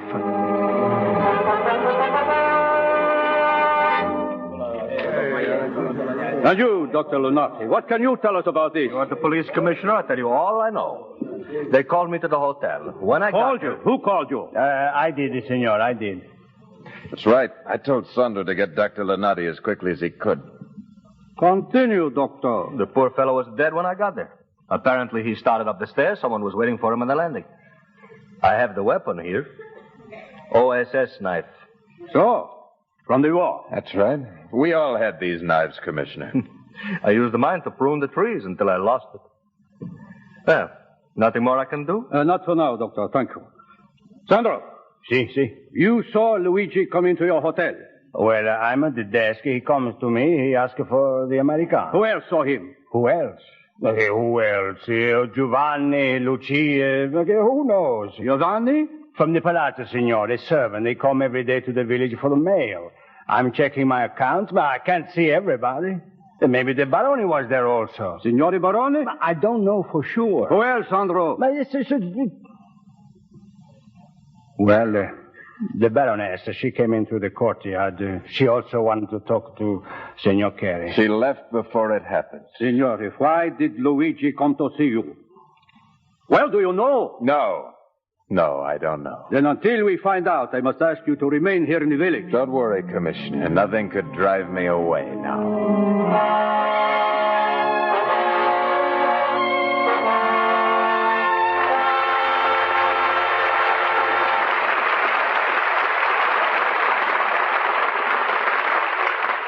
We'll continue with Act Two of Captain Carey, USA, in a few moments. Now here's Libby Collins with the Lux Movie News. Hi, Ken. Tonight's picture is a thriller-diller, an adventure film with an exotic background. It's Tropic Zone, Paramount's Technicolor melodrama starring Ronald Reagan, Rhonda Fleming, and Estelita. Isn't Rhonda the owner of a banana plantation in this picture, Libby? Yes, but her plantation grows nothing but trouble. You see, she has an enemy plotting to steal her land, and he almost succeeds until Rhonda hires Ronald Reagan, a soldier of fortune, to investigate. And he rescues Rhonda from her trouble. Yes, but it almost costs Reagan his life. He's caught in a mysterious, raging fire. His fight proves worthwhile, though, because Tropic Zone ends with Ronald Reagan winning the heart of luck-lovely Rhonda Fleming. Well, Libby, there's another of Rhonda's pictures that is big, big news. That's her photograph in this month's magazines, showing Rhonda wearing a gorgeous mink coat. And here's the news, ladies. You, yes, you can win a gorgeous mink coat just like you see on Rhonda in the photograph. Oh, you're talking about the wonderful Lux Soap contests with all those exciting prizes of luxurious mink coats, stoles, and scarves. Yes, Lux Toilet Soap is offering $150,000 in mink prizes in 4 weekly contests. All in all, there are 20 magnificent mink coats, 40 beautiful mink stoles, 300 luxurious mink scarves. And all such beautiful, silky mink, styled by famous Annis furs. It's easy to enter these contests. Just write 25 additional words or less to complete the statement, I like Lux Toilet Soap because. With each entry, enclose 2 wrappers from any size Lux soap. Mail to Lux Contest, Box 3, New York 46, New York. Send in lots of entries every week for more chances to win your mink. But hurry, entries for this week's contest must be postmarked by Sunday midnight. See entry blanks at most grocers for detailed rules, but you can write your entry now, tonight, on plain white paper. Just complete the statement, I like Lux Toilet Soap because, in 25 additional words or less. Mail to Lux Contest, Box 3, New York 46, New York. Hurry, get Lux Toilet Soap. Enter this week's contest now. You may be the Lux lovely girl who wins a gorgeous mink coat. Now our producer, Mr. Cummings. Act 2 of Captain Carey, USA, starring Charlton Heston as Webb and Wanda Hendricks as Julia.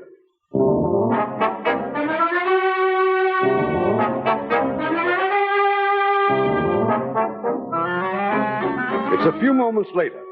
Outside the police station, Dr. Lanati is waiting for Webb Carey. They want you to stay here, Captain? Yeah? Listen, baby, I'm going to go to Milano. I know a lawyer, a good lawyer. Why would I need a lawyer? Doc, that knife, I recognized it. Belonged to Frank, to Major Williams.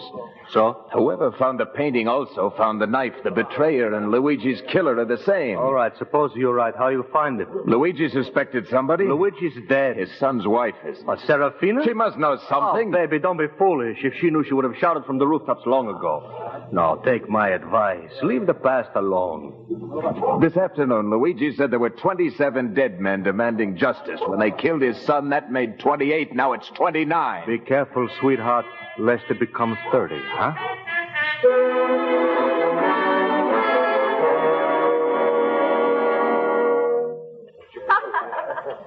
Conte, it's such an honor, such a great honor. Please be seated. Signor Carey will be done at once. Morning. Good morning, Mr. Carey. As Sandro just said, a great honor. Sandro has been kind enough to lend us use of his office. We will be alone. Si, Conte, si. Such an honor, such a pleasure. I have come, among other things, to apologize. No? I was told that last night, after you had been questioned by the police, some of the people of this village attacked you. Yes, after Dr. Lanati left. It didn't last long. You were insulted. You were stoned. In a sense, I am the head of the village, so I beg you to accept my apologies. They could not have realized what they were doing. Just a reminder to me that I'm not very popular around here. They believe you bring bad luck, but you won't be molested anymore. You mean because I'm leaving here? Partly that. Partly because But I'm not leaving. Not yet. Mr. Carey, Julia was very young when you fell in love with her. Young girls form romantic attachments very quickly. Now, she's grown up and happily married. I'm sure of it. Baron de Greffi has a most distinguished political career before him. The marriage binds 2 houses of strength and merit. This is the proper arrangement of things, a sort of mathematical equation. I realize that isn't so, perhaps, in America. No, ours is a little more chemical. A girl picks her own husband. By experiment, Mr. Carey? I wish you good luck and a pleasant trip home.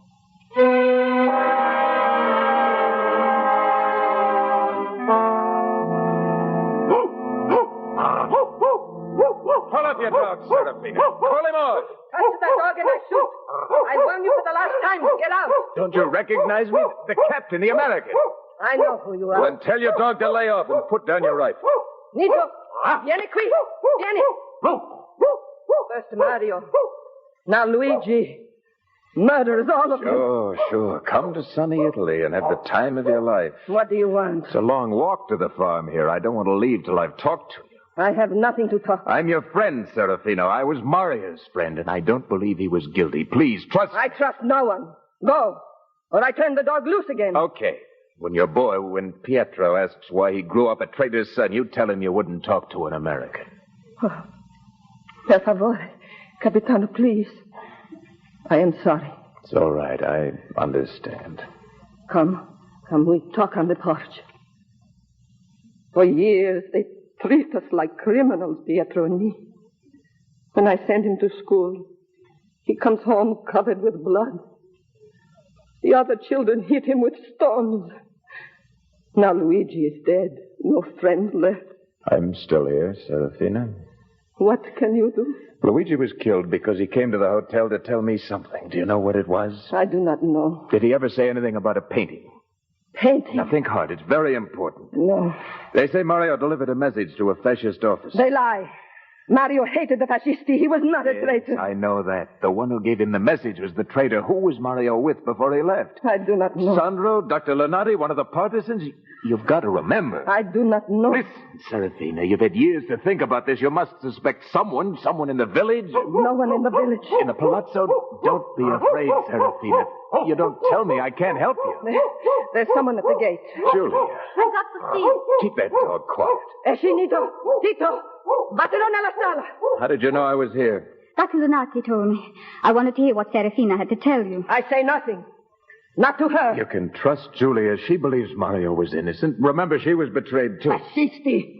Everyone in Palazzo. Look, I know you've suffered more than anyone else, but Julia and her family suffered, too. They were in a concentration camp. But they get out. They were not touched. And I tell you why. Because of the brother. Carlo? We were here fighting. He was in Germany. You do not believe, huh? Then ask her. Yes, it is true. Carlo was in Germany. A German prisoner condemned to death. Do they kill him? No. Others they kill, not you and your family. You are back in the palazzo. You are rich. Serafina, we weren't all killed. You're alive, so am I, and all this gossip. Then why do the fascisti and people from the black market come to the palazzo in secret at night? That's not true. Last month I see a man, Luigi, row across the lake in his barca. I don't know what she's talking about. What about the man? Luigi say from Milano. He stayed at the albergo, the hotel, same as you. You remember what day it was? I remember. It was day after Pietro's birthday. The last day of June. The last day of June. That seems to mean something to you. Yes, that night. Nonna, my grandmother, had one of her attacks. We were all up until dawn. If there'd been a visitor, I would have seen him. How long did he stay at the palazzo? Luigi say 1 hour. When he come back, he carries something, a bundle, a package. What did he look like? I come to the village for Luigi. I see the man get out of the boat. I no see his face. All right, one more question, Serafina. Did he wear shoes? Shoes? That's a strange question. In the village, there's a blind man, Marco. See, he play music and beg for pennies. Yes, during the war, he helped us all. His music used to warn us. Maybe he was warning me again this morning. He told me to ask Serafina about a man with bare feet. A man with a Luigi shoes? I do not look. Yeah, I'll go back to the village. I'm very grateful to you. Oh, what can I do? Nothing. I'll be back again. I have a car out there. Thanks. So your brother was in prison. I didn't know that. It's not true what Serafina told you. I won't have you suspecting me or my family. Maybe I can find the truth in Milano. Then I'll go to Milano with you. That's fine. I'm sure your husband will like that. He'd like it even less if he knew that people are suspecting us of entertaining men from the black market or as tracers. You know him better than I do. But you're not going with me. I'm more involved in all of this than you are. If you won't let me help you, then I'll do what I can by myself. All right, then. Go back to the island, make some excuse. Meantime, I'll try to find out who stayed at Sandro's hotel on the 30th of June. Pick me up there when you're ready.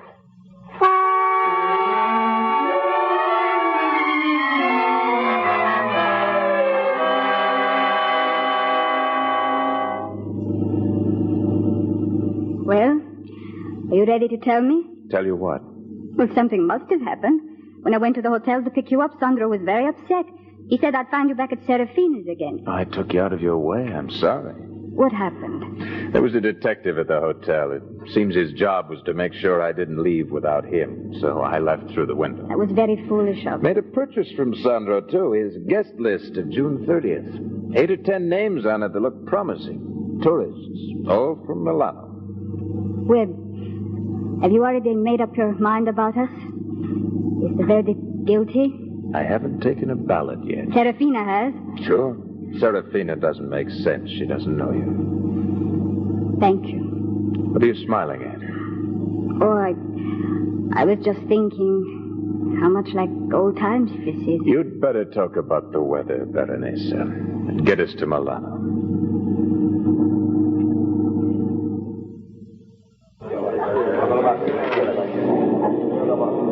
Well, any luck? No, nothing. Sixth stop we've made. So far, they've all said they were just seeing the sights. Strangely enough, they all seem to be telling the truth, and they all wore shoes. Oh, Webb, you're just wasting time. Everyone in the village knows the blind man's a little crazy. And how do you know that Serafina hasn't dreamed all this about a man from Milano? Because she doesn't sleep that well anymore. Well, we'll soon find out. 3 names left. Who's next? Manfredo Acuto, Via San Morelli, 32. Now, let's get going. And don't forget, I'll do the talking, and my name's Cutt. William Cutt.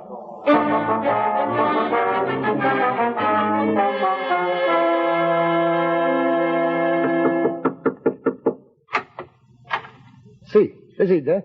Io sono William Cutt. Parlate inglese? Sì, signore. Acuta's acrobats played all over the world. What can I do for you? You have your gymnasium here? I should be delighted to show you, signora. Oh, he's thinking of booking your act, aren't you, dear? It's possible, yes. Excelente, excelente. Come with me, please. They are practicing now inside the Forcellini brothers. Later, maybe. I want to talk to you privately. Oh, as you wish, signor. I have scrapbooks here on the table. Clippings from all over the newspapers. I'm more interested in paintings than in acrobats. Paintings? Some old masters I've bought. I can't seem to get permission to take them out of Italy. This is very interesting, signora, but why do you come to me? You manage the acrobats? Si, the finest in the world. And you travel from one country to another. Well, I was told you could help me get the paintings out. For a price, of course. Oh, but this is not true, signora. Who tells you these things? Mutual friend. He seemed to have had a similar problem with a Bellini in the village of Belmonte. Belmonte? I'm afraid I'm not even acquainted with anyone in Belmonte. Maybe you've just forgotten. You met him at the Palazzo on June 30th. June 30th? Belmonte? Ah, yes, of course. I tried to get an engagement for the festival, but I was not at the Palazzo that night. You just said night. How did you know it was night? I didn't say so. And where are your shoes, Acuto? Don't you like shoes? Shoes? Oh, perdonami, signore. It is a habit from the years when I, too, performed. For strong feet, signore, you wear the shoes as little as possible. Yeah, sure. Now, let's get back to the Palazzo. But I know nothing about this. Lying, Acuto. You were seen leaving the Palazzo. The boatman recognized Oh, this is not you. true. You stole that painting. No, signore. You stole the painting and you killed Luigi. Luigi? I do not know what you are talking about. You have no paintings. You are police. No, I'm not police, Acuto, but it's not a bad idea. Excuse me, I'll use your phone. No, wait, signore. Please, you are making a big mistake. I do not kill anybody. I'm not a murderer. I smuggled the paintings, yes, but I did not steal it. You can't prove that you didn't. Prove? But I can, senor. I prove in my office in the safe. What about the safe? I will get you a copy. I made out of the seat. I have the copy. Made out with the Cresci? The Cresci? Oh, no, senora. You wait. I bring it to you. No tricks, Acuto. I've got a gun. Tricks? Oh, I just don't want any trouble. I open the safe and I bring you the... Webb, why did he stop talking? Ask him. Signor Acuto. You in there? I warned you I didn't want any... Acuto. With a nurse. He's not dead. I'm afraid he is. Look, an open window. Whoever did it came and left for the window. He's gone. What are those papers in his hand? Oh, nothing that even looks like a receipt. That's what the killer came for. Webb. The knife. Yes, I know. OSS. Signora, è Acuto. Get up quickly down the stairs.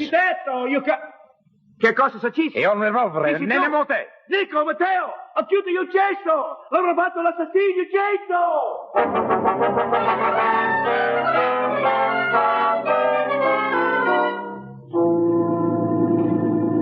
But are you sure that they saw you? Yes, I'm sure at least 2 of them saw me. I'm going to stop the car at the next corner. Webb. Just do as I tell you. By now, they've given my description to the police. You drive the car back to Belmonte. If you're stopped, you don't know anything about me. You haven't seen me, understand? And you? I have to get back to the hotel before they pin this on me. Now, go on. I'll get back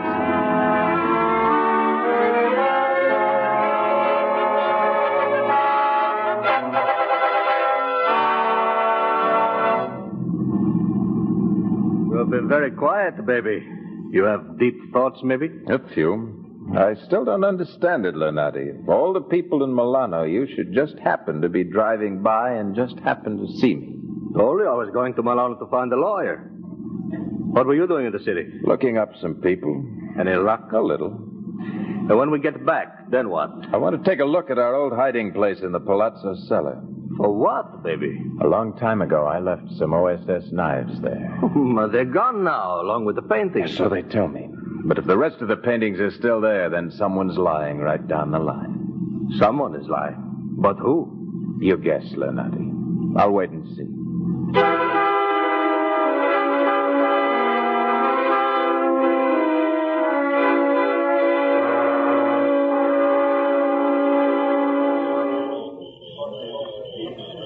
Now, would someone mind telling me what this is all about?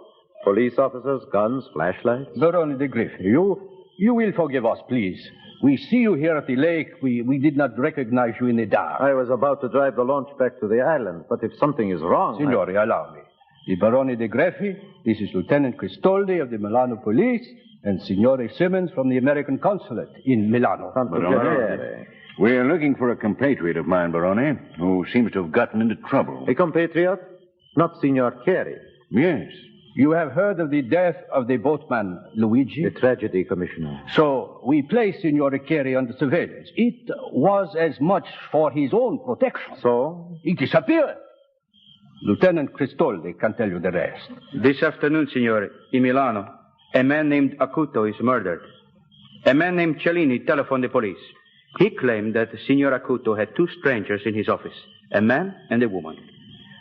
The man is an American of the same description as Webster Carey. I still say that doesn't mean a thing, Lieutenant.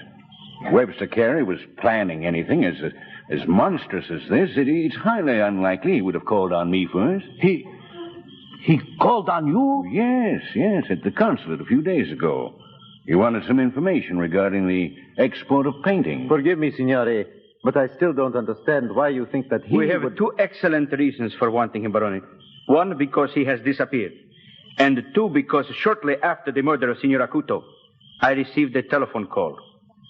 He would not give his name, but he said the man who killed Acuto is Webster Carey.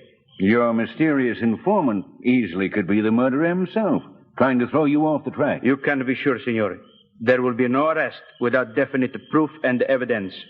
Signor Carey was of great help to our people during the war. We do not question that, Barone. Therefore, I am most reluctant to say what I am now compelled to say. You've seen him? Where? Where is he? Surely not the Palazzo. No. I passed him on the road outside the village perhaps 20 minutes ago. The road toward the border. I tried to call to him, but he was in too much of a hurry. He was driving a Lancia. Telephone. Where is the nearest telephone? Quickly, I will show you. How far to the Swiss border? 60 kilometers. We still have a chance. You can come out of the launch, Signor. They are gone. Thanks for the help. I've been running ever since I saw the police in front of the hotel. Well, you're safe for the moment. The roads are full of Lancias, all going fast. Italians like to speed. Why did you lie to them? You should be a great success in politics, Barone. Let us understand each other, Mr. Carey. Personally, I have no objection to your going to prison. But I cannot afford to have my wife involved in a murder. Where do you get your information? An unimpeachable source, Signor. From Julia herself. We all talked things over when she returned this afternoon. And we decided that you should get out of Italy as fast as you can. I am here to see that you do. No dissenting voice in a family circle? None. Not that I'm ungrateful, Baroni, but I don't like being pushed around by you or your family, the police, or anybody else. And I don't like people who let innocent men take the blame for the crimes they've committed. So thanks again for your help, but I'm going to stick around and bother people. I'm going to bother people till I find the man who turned us in. And having found him, then would you leave? Then I'll set a speed record. You know a lot of answers, Baroni. Maybe you can help me. I don't know who killed Luigi. I certainly would not know who killed this man, Acuto. But I do know who told the Germans that night in 1944. And I also know, Signor, that Julia is the last person in the world you would harm. Julia? Julia betrayed us? Oh, no, that one I can't accept. It is true. Then she'll have to tell me so herself. She will, Signor. Get back in the launch. You can ask Julia yourself.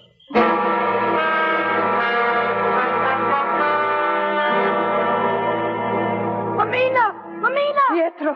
Oh, I could beat you. Why you come home so late? I hear them talking, Mamina. At the lake, I hear them.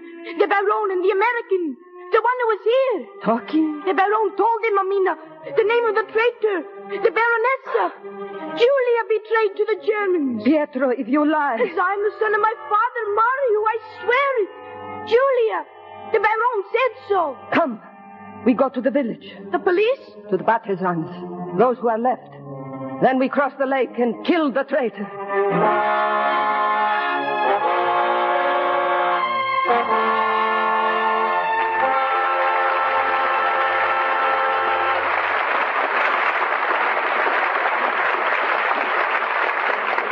Before we bring you Act 3 of Captain Carey, USA, here's Irving Cummings with tonight's guest, Paramount's lovely starlet, Catherine Grandstaff. Hello, Catherine. What's happening at Paramount these days? Well, for one thing, everybody's still laughing at the side-splitting antics of Dean Martin and Jerry Lewis in that wonderful Hal Wallace comedy, The Stooge.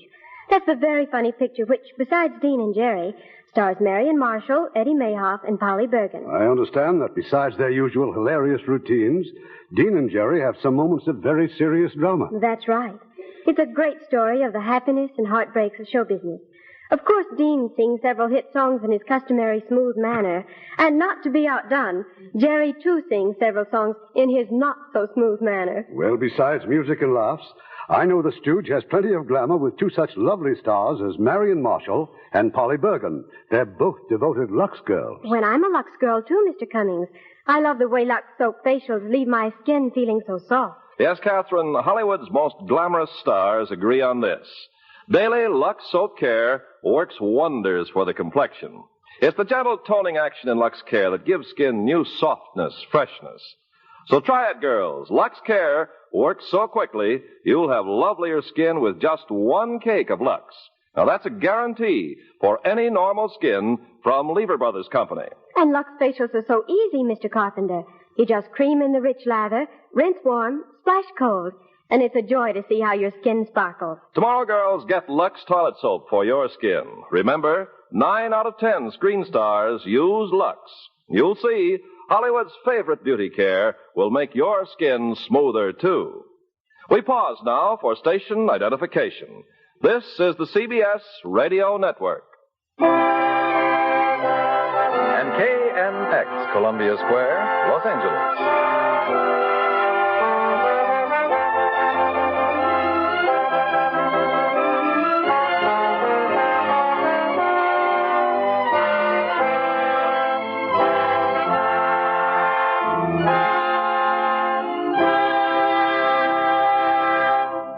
The curtain rises on Act 3 of Captain Carey, USA, starring Charlton Heston as Webb and Wanda Hendricks as Julia.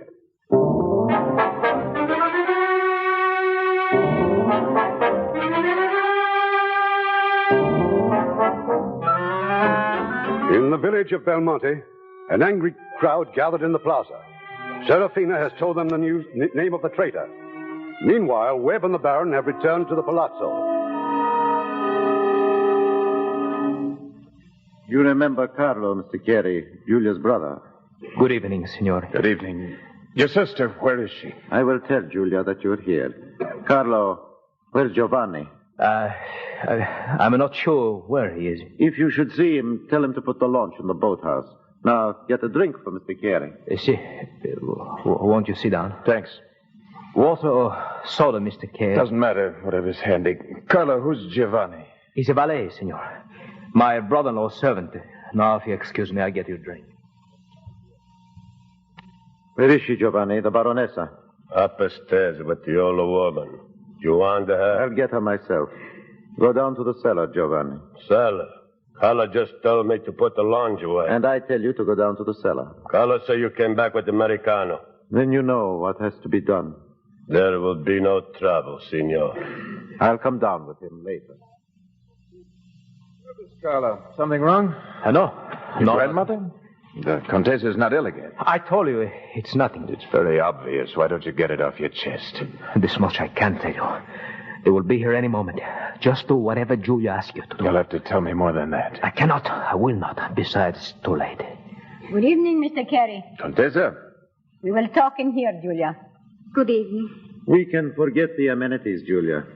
Mr. Carey is very anxious to get to the point. Julia, your husband wants me to believe that you're the one who told the Germans, the one who betrayed us. Webb, I... It's a very simple answer he wants, Julia. You say yes, or you say no. Yes. I don't believe it. You must, because it's true. Why would you betray him? The police may be here any minute. Tell him. A few nights before the raid, I told you I had to go to Milano. Do you remember? You told me you were going to get medicine for the Contessa. Yes, but I lied. Carlo was still a German prisoner. I'd heard that he was going to be executed. I went to Milano to plead for Carlo's life. The Nazis agreed to let him go if I would tell him where the OSS were hiding you and Major Williams. She had no choice, Mr. Carey. None whatsoever. Keep out of it.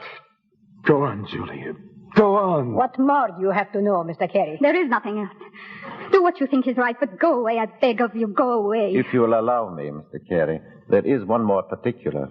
Julia sent a letter to a prominent fascist asking him to arrange a meeting with the German commandant. Mario delivered it. Now will you go? Yes. Now I'll go. You have a gun, Mr. Carey? I did have, but I threw it away. You were very wise. I'll have enough explaining to do without accounting for a gun. It's too late. The window, look. There are a dozen boats on the lake. The police already, or perhaps you are ready to talk to them. No, not yet. Then I'll take you through the cellar. This way, Signor. I know the way. Oh, no. No. Do not cry.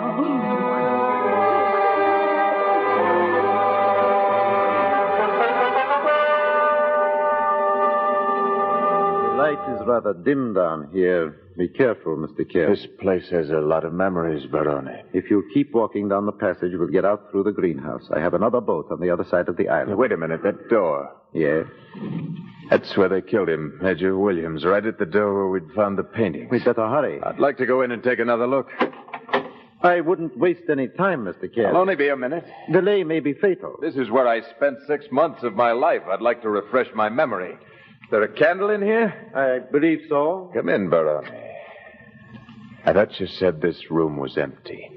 The other paintings, they're still here. And the supplies we'd stored. We were going to give this equipment to the partisans. If you're through reminiscing, Signor. Yes, I'm through, and I know now why Julia was lying. She lied to protect you. No, Mr. Carey. Julia was trying to get you to leave to save your life. She knows that if you found your betrayer, I would be left with no alternative. I would be forced to kill you. Just as you killed Luigi and Acuto. As Giovanni killed Luigi and Acuto, I merely supervised. So you're the betrayer. How did you know about our hiding place? I didn't, Mr. Carey. But Julia's grandmother did. When the Contessa learned that Carlo was to be executed, she sent for me. I contacted the Nazis.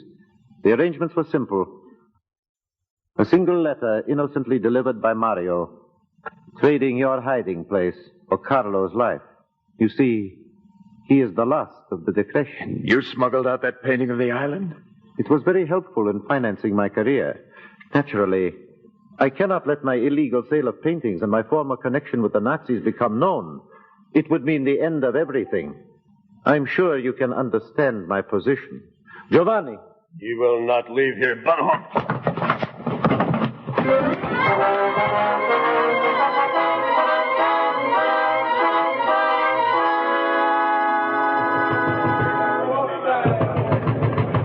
Comtesse, I tell you, it is not the police, it's the people of the village. What do they wish, Tato Lunati? I think I know. They've come for me. Julia, no. In the name of all the saints, hurry. Don't stand here. Go out through the cellar. Go through the cellar. Go with the doctor. Go, Julia. Hurry. They're breaking the door, Don. I'll stay here with Nona. Stop!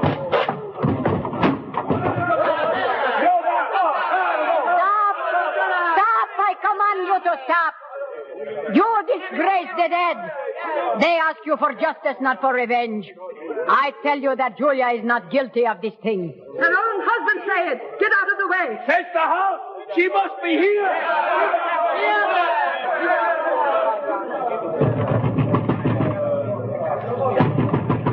Capitan! Capitan, if you're in the cellar, open the door. Capitan, it's Julia. They want Julia. Webb! Webb! Capitan, open the door. It's her only chance.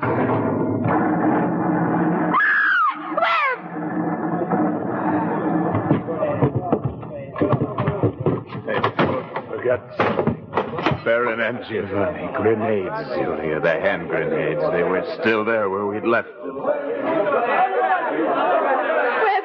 They've stopped them. They want to kill you. There we are. She must pay. She must hang. Your betrayer is dead. Pietro heard the Barone. He said she was guilty. The Barone lied to me to protect himself. He had Luigi murdered and the man in Milano. He confessed. Then we will find the Barone. Where is he? You'll find them down there in the passage. De Greffi and Giovanni. Hey, look, he's there. I had no choice, Julia. Giovanni was waiting for me. He'd sent him down here to kill me. Webb. Signore Capitano. I've told you the truth, Serafina. Mario's memory is cleared, Signore. Pietro will never be called traitor son again. Pietro's father was a patriot. Tell them to go home. The dead can sleep in peace now. Oh, grazie. Grazie. Finalmente. Caro mio figlio. Grazie. Grazie. Julia, come upstairs. Lenati? Si, Capitan. Get word to the police. Tell them I'm here. They'll be here soon enough, baby. I saw the lights of their boats on the lake. Webb, I was told everything this afternoon when I came back from Milano. My husband, Mr. Carey, there is something I want to say. Doesn't matter now, Contessa. The Barone told me about you. This time, he did not lie. Your punishment is living with yourself. It won't be for long, Signor. Dr. Lunati will confirm that. What did you tell me, Doctor? 1 month? 2, perhaps? Carlo, come. I have no right to ask for anything, Webb. Not even forgiveness. What will you do now? I'm not sure. First, I've got to square myself with the police. That may take a while. Then I'm going home. I want you to take this, Julie. A medal of St. Christopher. But I'll come back when you send it to me. Don't make it too long.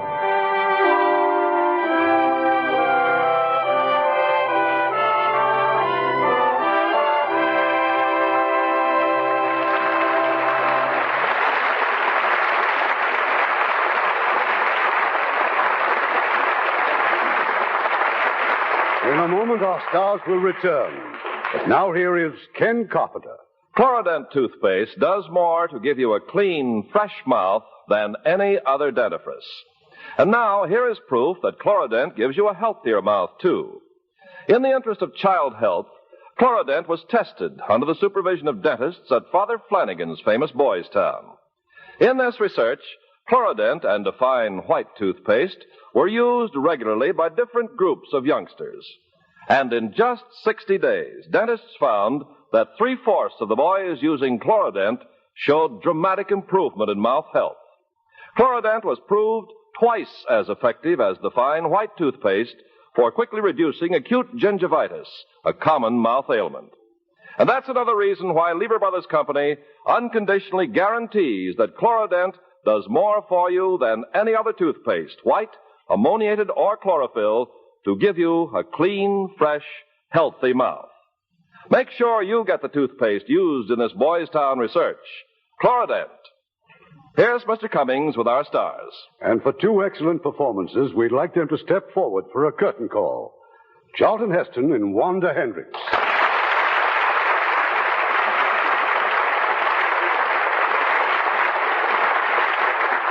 Wanda, you haven't paid us a visit for a long time. What's the meaning of this desertion? Oh, just lots of work, Irving. I've been making pictures in Europe, doing TV in New York, and just lately I've been brushing up on radio. One of my favorite acting mediums. You're just like Charlton, who also likes to keep his hand in all phases of acting. Well, I know Charlton is partial to television because that's where producer Hal Wallace discovered him. Yes, the play I was doing more or less took the place of a screen test for me. Hal is responsible for bringing some splendid talent to the screen. For his latest production, Come Back, Little Sheba, he chose Shirley Booth, right from the stage play. Well, of course, Shirley'd already won 7 awards for his stage portrayal, and now she's won 3 more for performance in the film. Well, that certainly will set a high standard for other actresses, won't it, Wanda? Yes, indeed. I shall immediately join the circus as an acrobat. What for? You need the exercise or something? Well, that's how Burt Lancaster started. And they're also talking about his getting an Academy Award nomination for Come Back, Little Sheba. Well, Wanda, you'd win a nomination anywhere as one of our prettiest Lux girls, and that's something. Lux is a wonderful complexion care. I'm absolutely devoted to it. Irving, I hear you're keeping the next week's play a secret. Yes, it's a secret until Wednesday. Because next week's play is a very special event. It was selected by the moviegoers of America in a nationwide poll for Photoplay magazine to determine the winner of its famous gold medal award for the most popular picture of 1952. And the name of that picture and its stars will be announced in the new issue of Photoplay, which comes out Wednesday, February 4th. Until then, I can only say, this is the play you've all been asking and waiting for. We certainly won't miss it, Irving. Good night. Good night. Good night, and don't stay away too long. Ken, listen to this little rhyme I've written. Smart girls double their stocking wear by using safe, gentle Lux Flakes care. Now, there's a rhyme that's worth remembering. Yes, always remember to use safe Lux Flakes care. It's stocking-saving magic. For when you start washing your stockings gently in those silky, pure Lux Flakes, you can actually cut your stocking runs in half. And it's just like getting an extra pair of stockings with every pair you buy. So take Libby's advice and never take chances by washing your stockings harshly in strong wash day products, when it's so easy to make one pair of stockings wear like 2 with gentle Lux Flakes care. You know, 95% of stocking manufacturers recommend safe Lux Flakes. And Lux Flakes are guaranteed the finest, safest care there is by Lever Brothers Company. So remember, you can double your stocking wear with safe Lux Flakes care. Try it, won't you? Lever Brothers Company, the makers of Lux Toilet Soap, invite you to be with us again next Monday evening when the Lux Radio Theater presents, with an all-star cast, the picture voted as the most popular of 1952. This is Irving Cummings saying good night to you from Hollywood.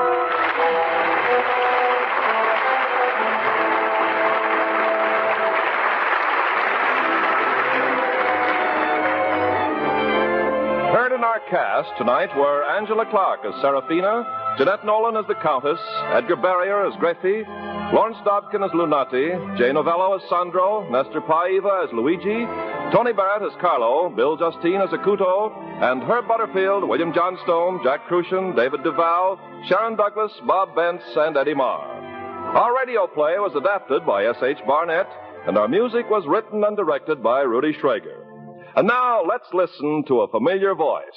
Hi there. My name's Art Linkletter.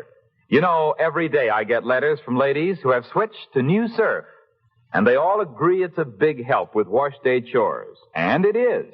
You see, New Surf gives you that white, bright wash you expect of any good detergent, plus a couple of extras of its own. Why, you can see in your dishpan how much longer the suds last.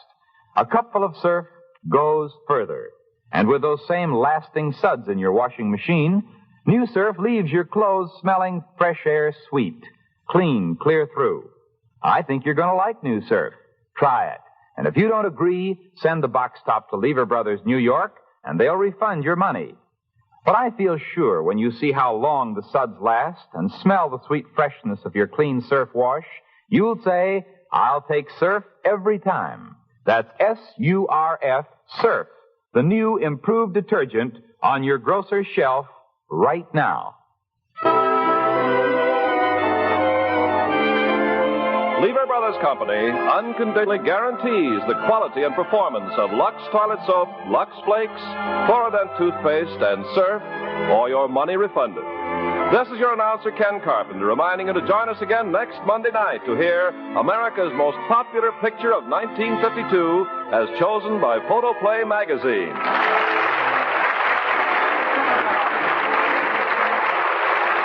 This is the CBS Radio Network. And KNX Radio, Los Angeles. It's light. It's golden clear. It's a truly fine pale beer. Burgermeister, Burgermeister, it's so light and golden clear. Burgermeister, Burgermeister, it's a truly fine pale beer. San Francisco Brewing Corporation, San Francisco. Welcome back. Now, you may be wondering what radio play or what television play it was that Charlton Heston made his big debut in. It was actually on an episode of Studio One, which we mentioned before. This was his fifth appearance on the program. It was Wuthering Heights that he got discovered by a Hollywood producer and set himself up for a great career in film. You know, he played just an absolutely some very meaty roles on Studio One, including Macbeth. And it's interesting the way he looks at it. You know, he doesn't say, yeah, I was on an episode of Studio One.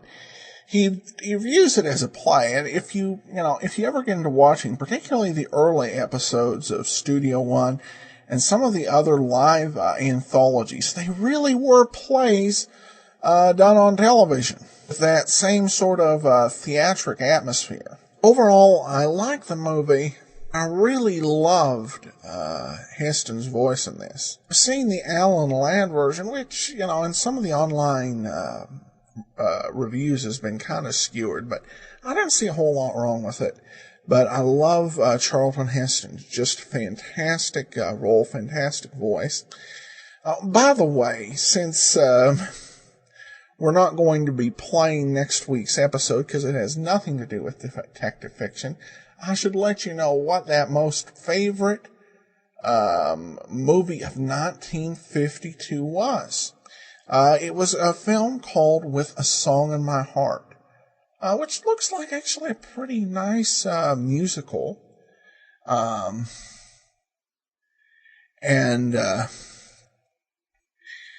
it's a situation where about the singer Gene Froman, who is crippled by a plane wreck and struggles to overcome.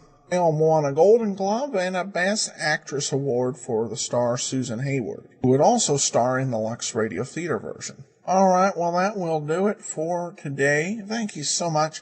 Join us back here on Monday for Barrie Craig Confidential Investigator. In the meanwhile, send your comments to box13@greatdetectives.net. Follow us on Twitter at Radio Detectives. But from Boise, Idaho, this is your host, Adam Graham, signing off. Boise, Idaho, this is your host, Adam Graham, signing off. Boise, Idaho, this is your host, Adam Graham, signing off. Boise, Idaho, this is your host, Adam Graham, signing off. Boise, Idaho, this is your host, Adam Graham, signing off. Boise, Idaho, this is your host, Adam Graham, signing off. Boise, Idaho, this is your host, Adam Graham, signing off. Boise, Idaho, this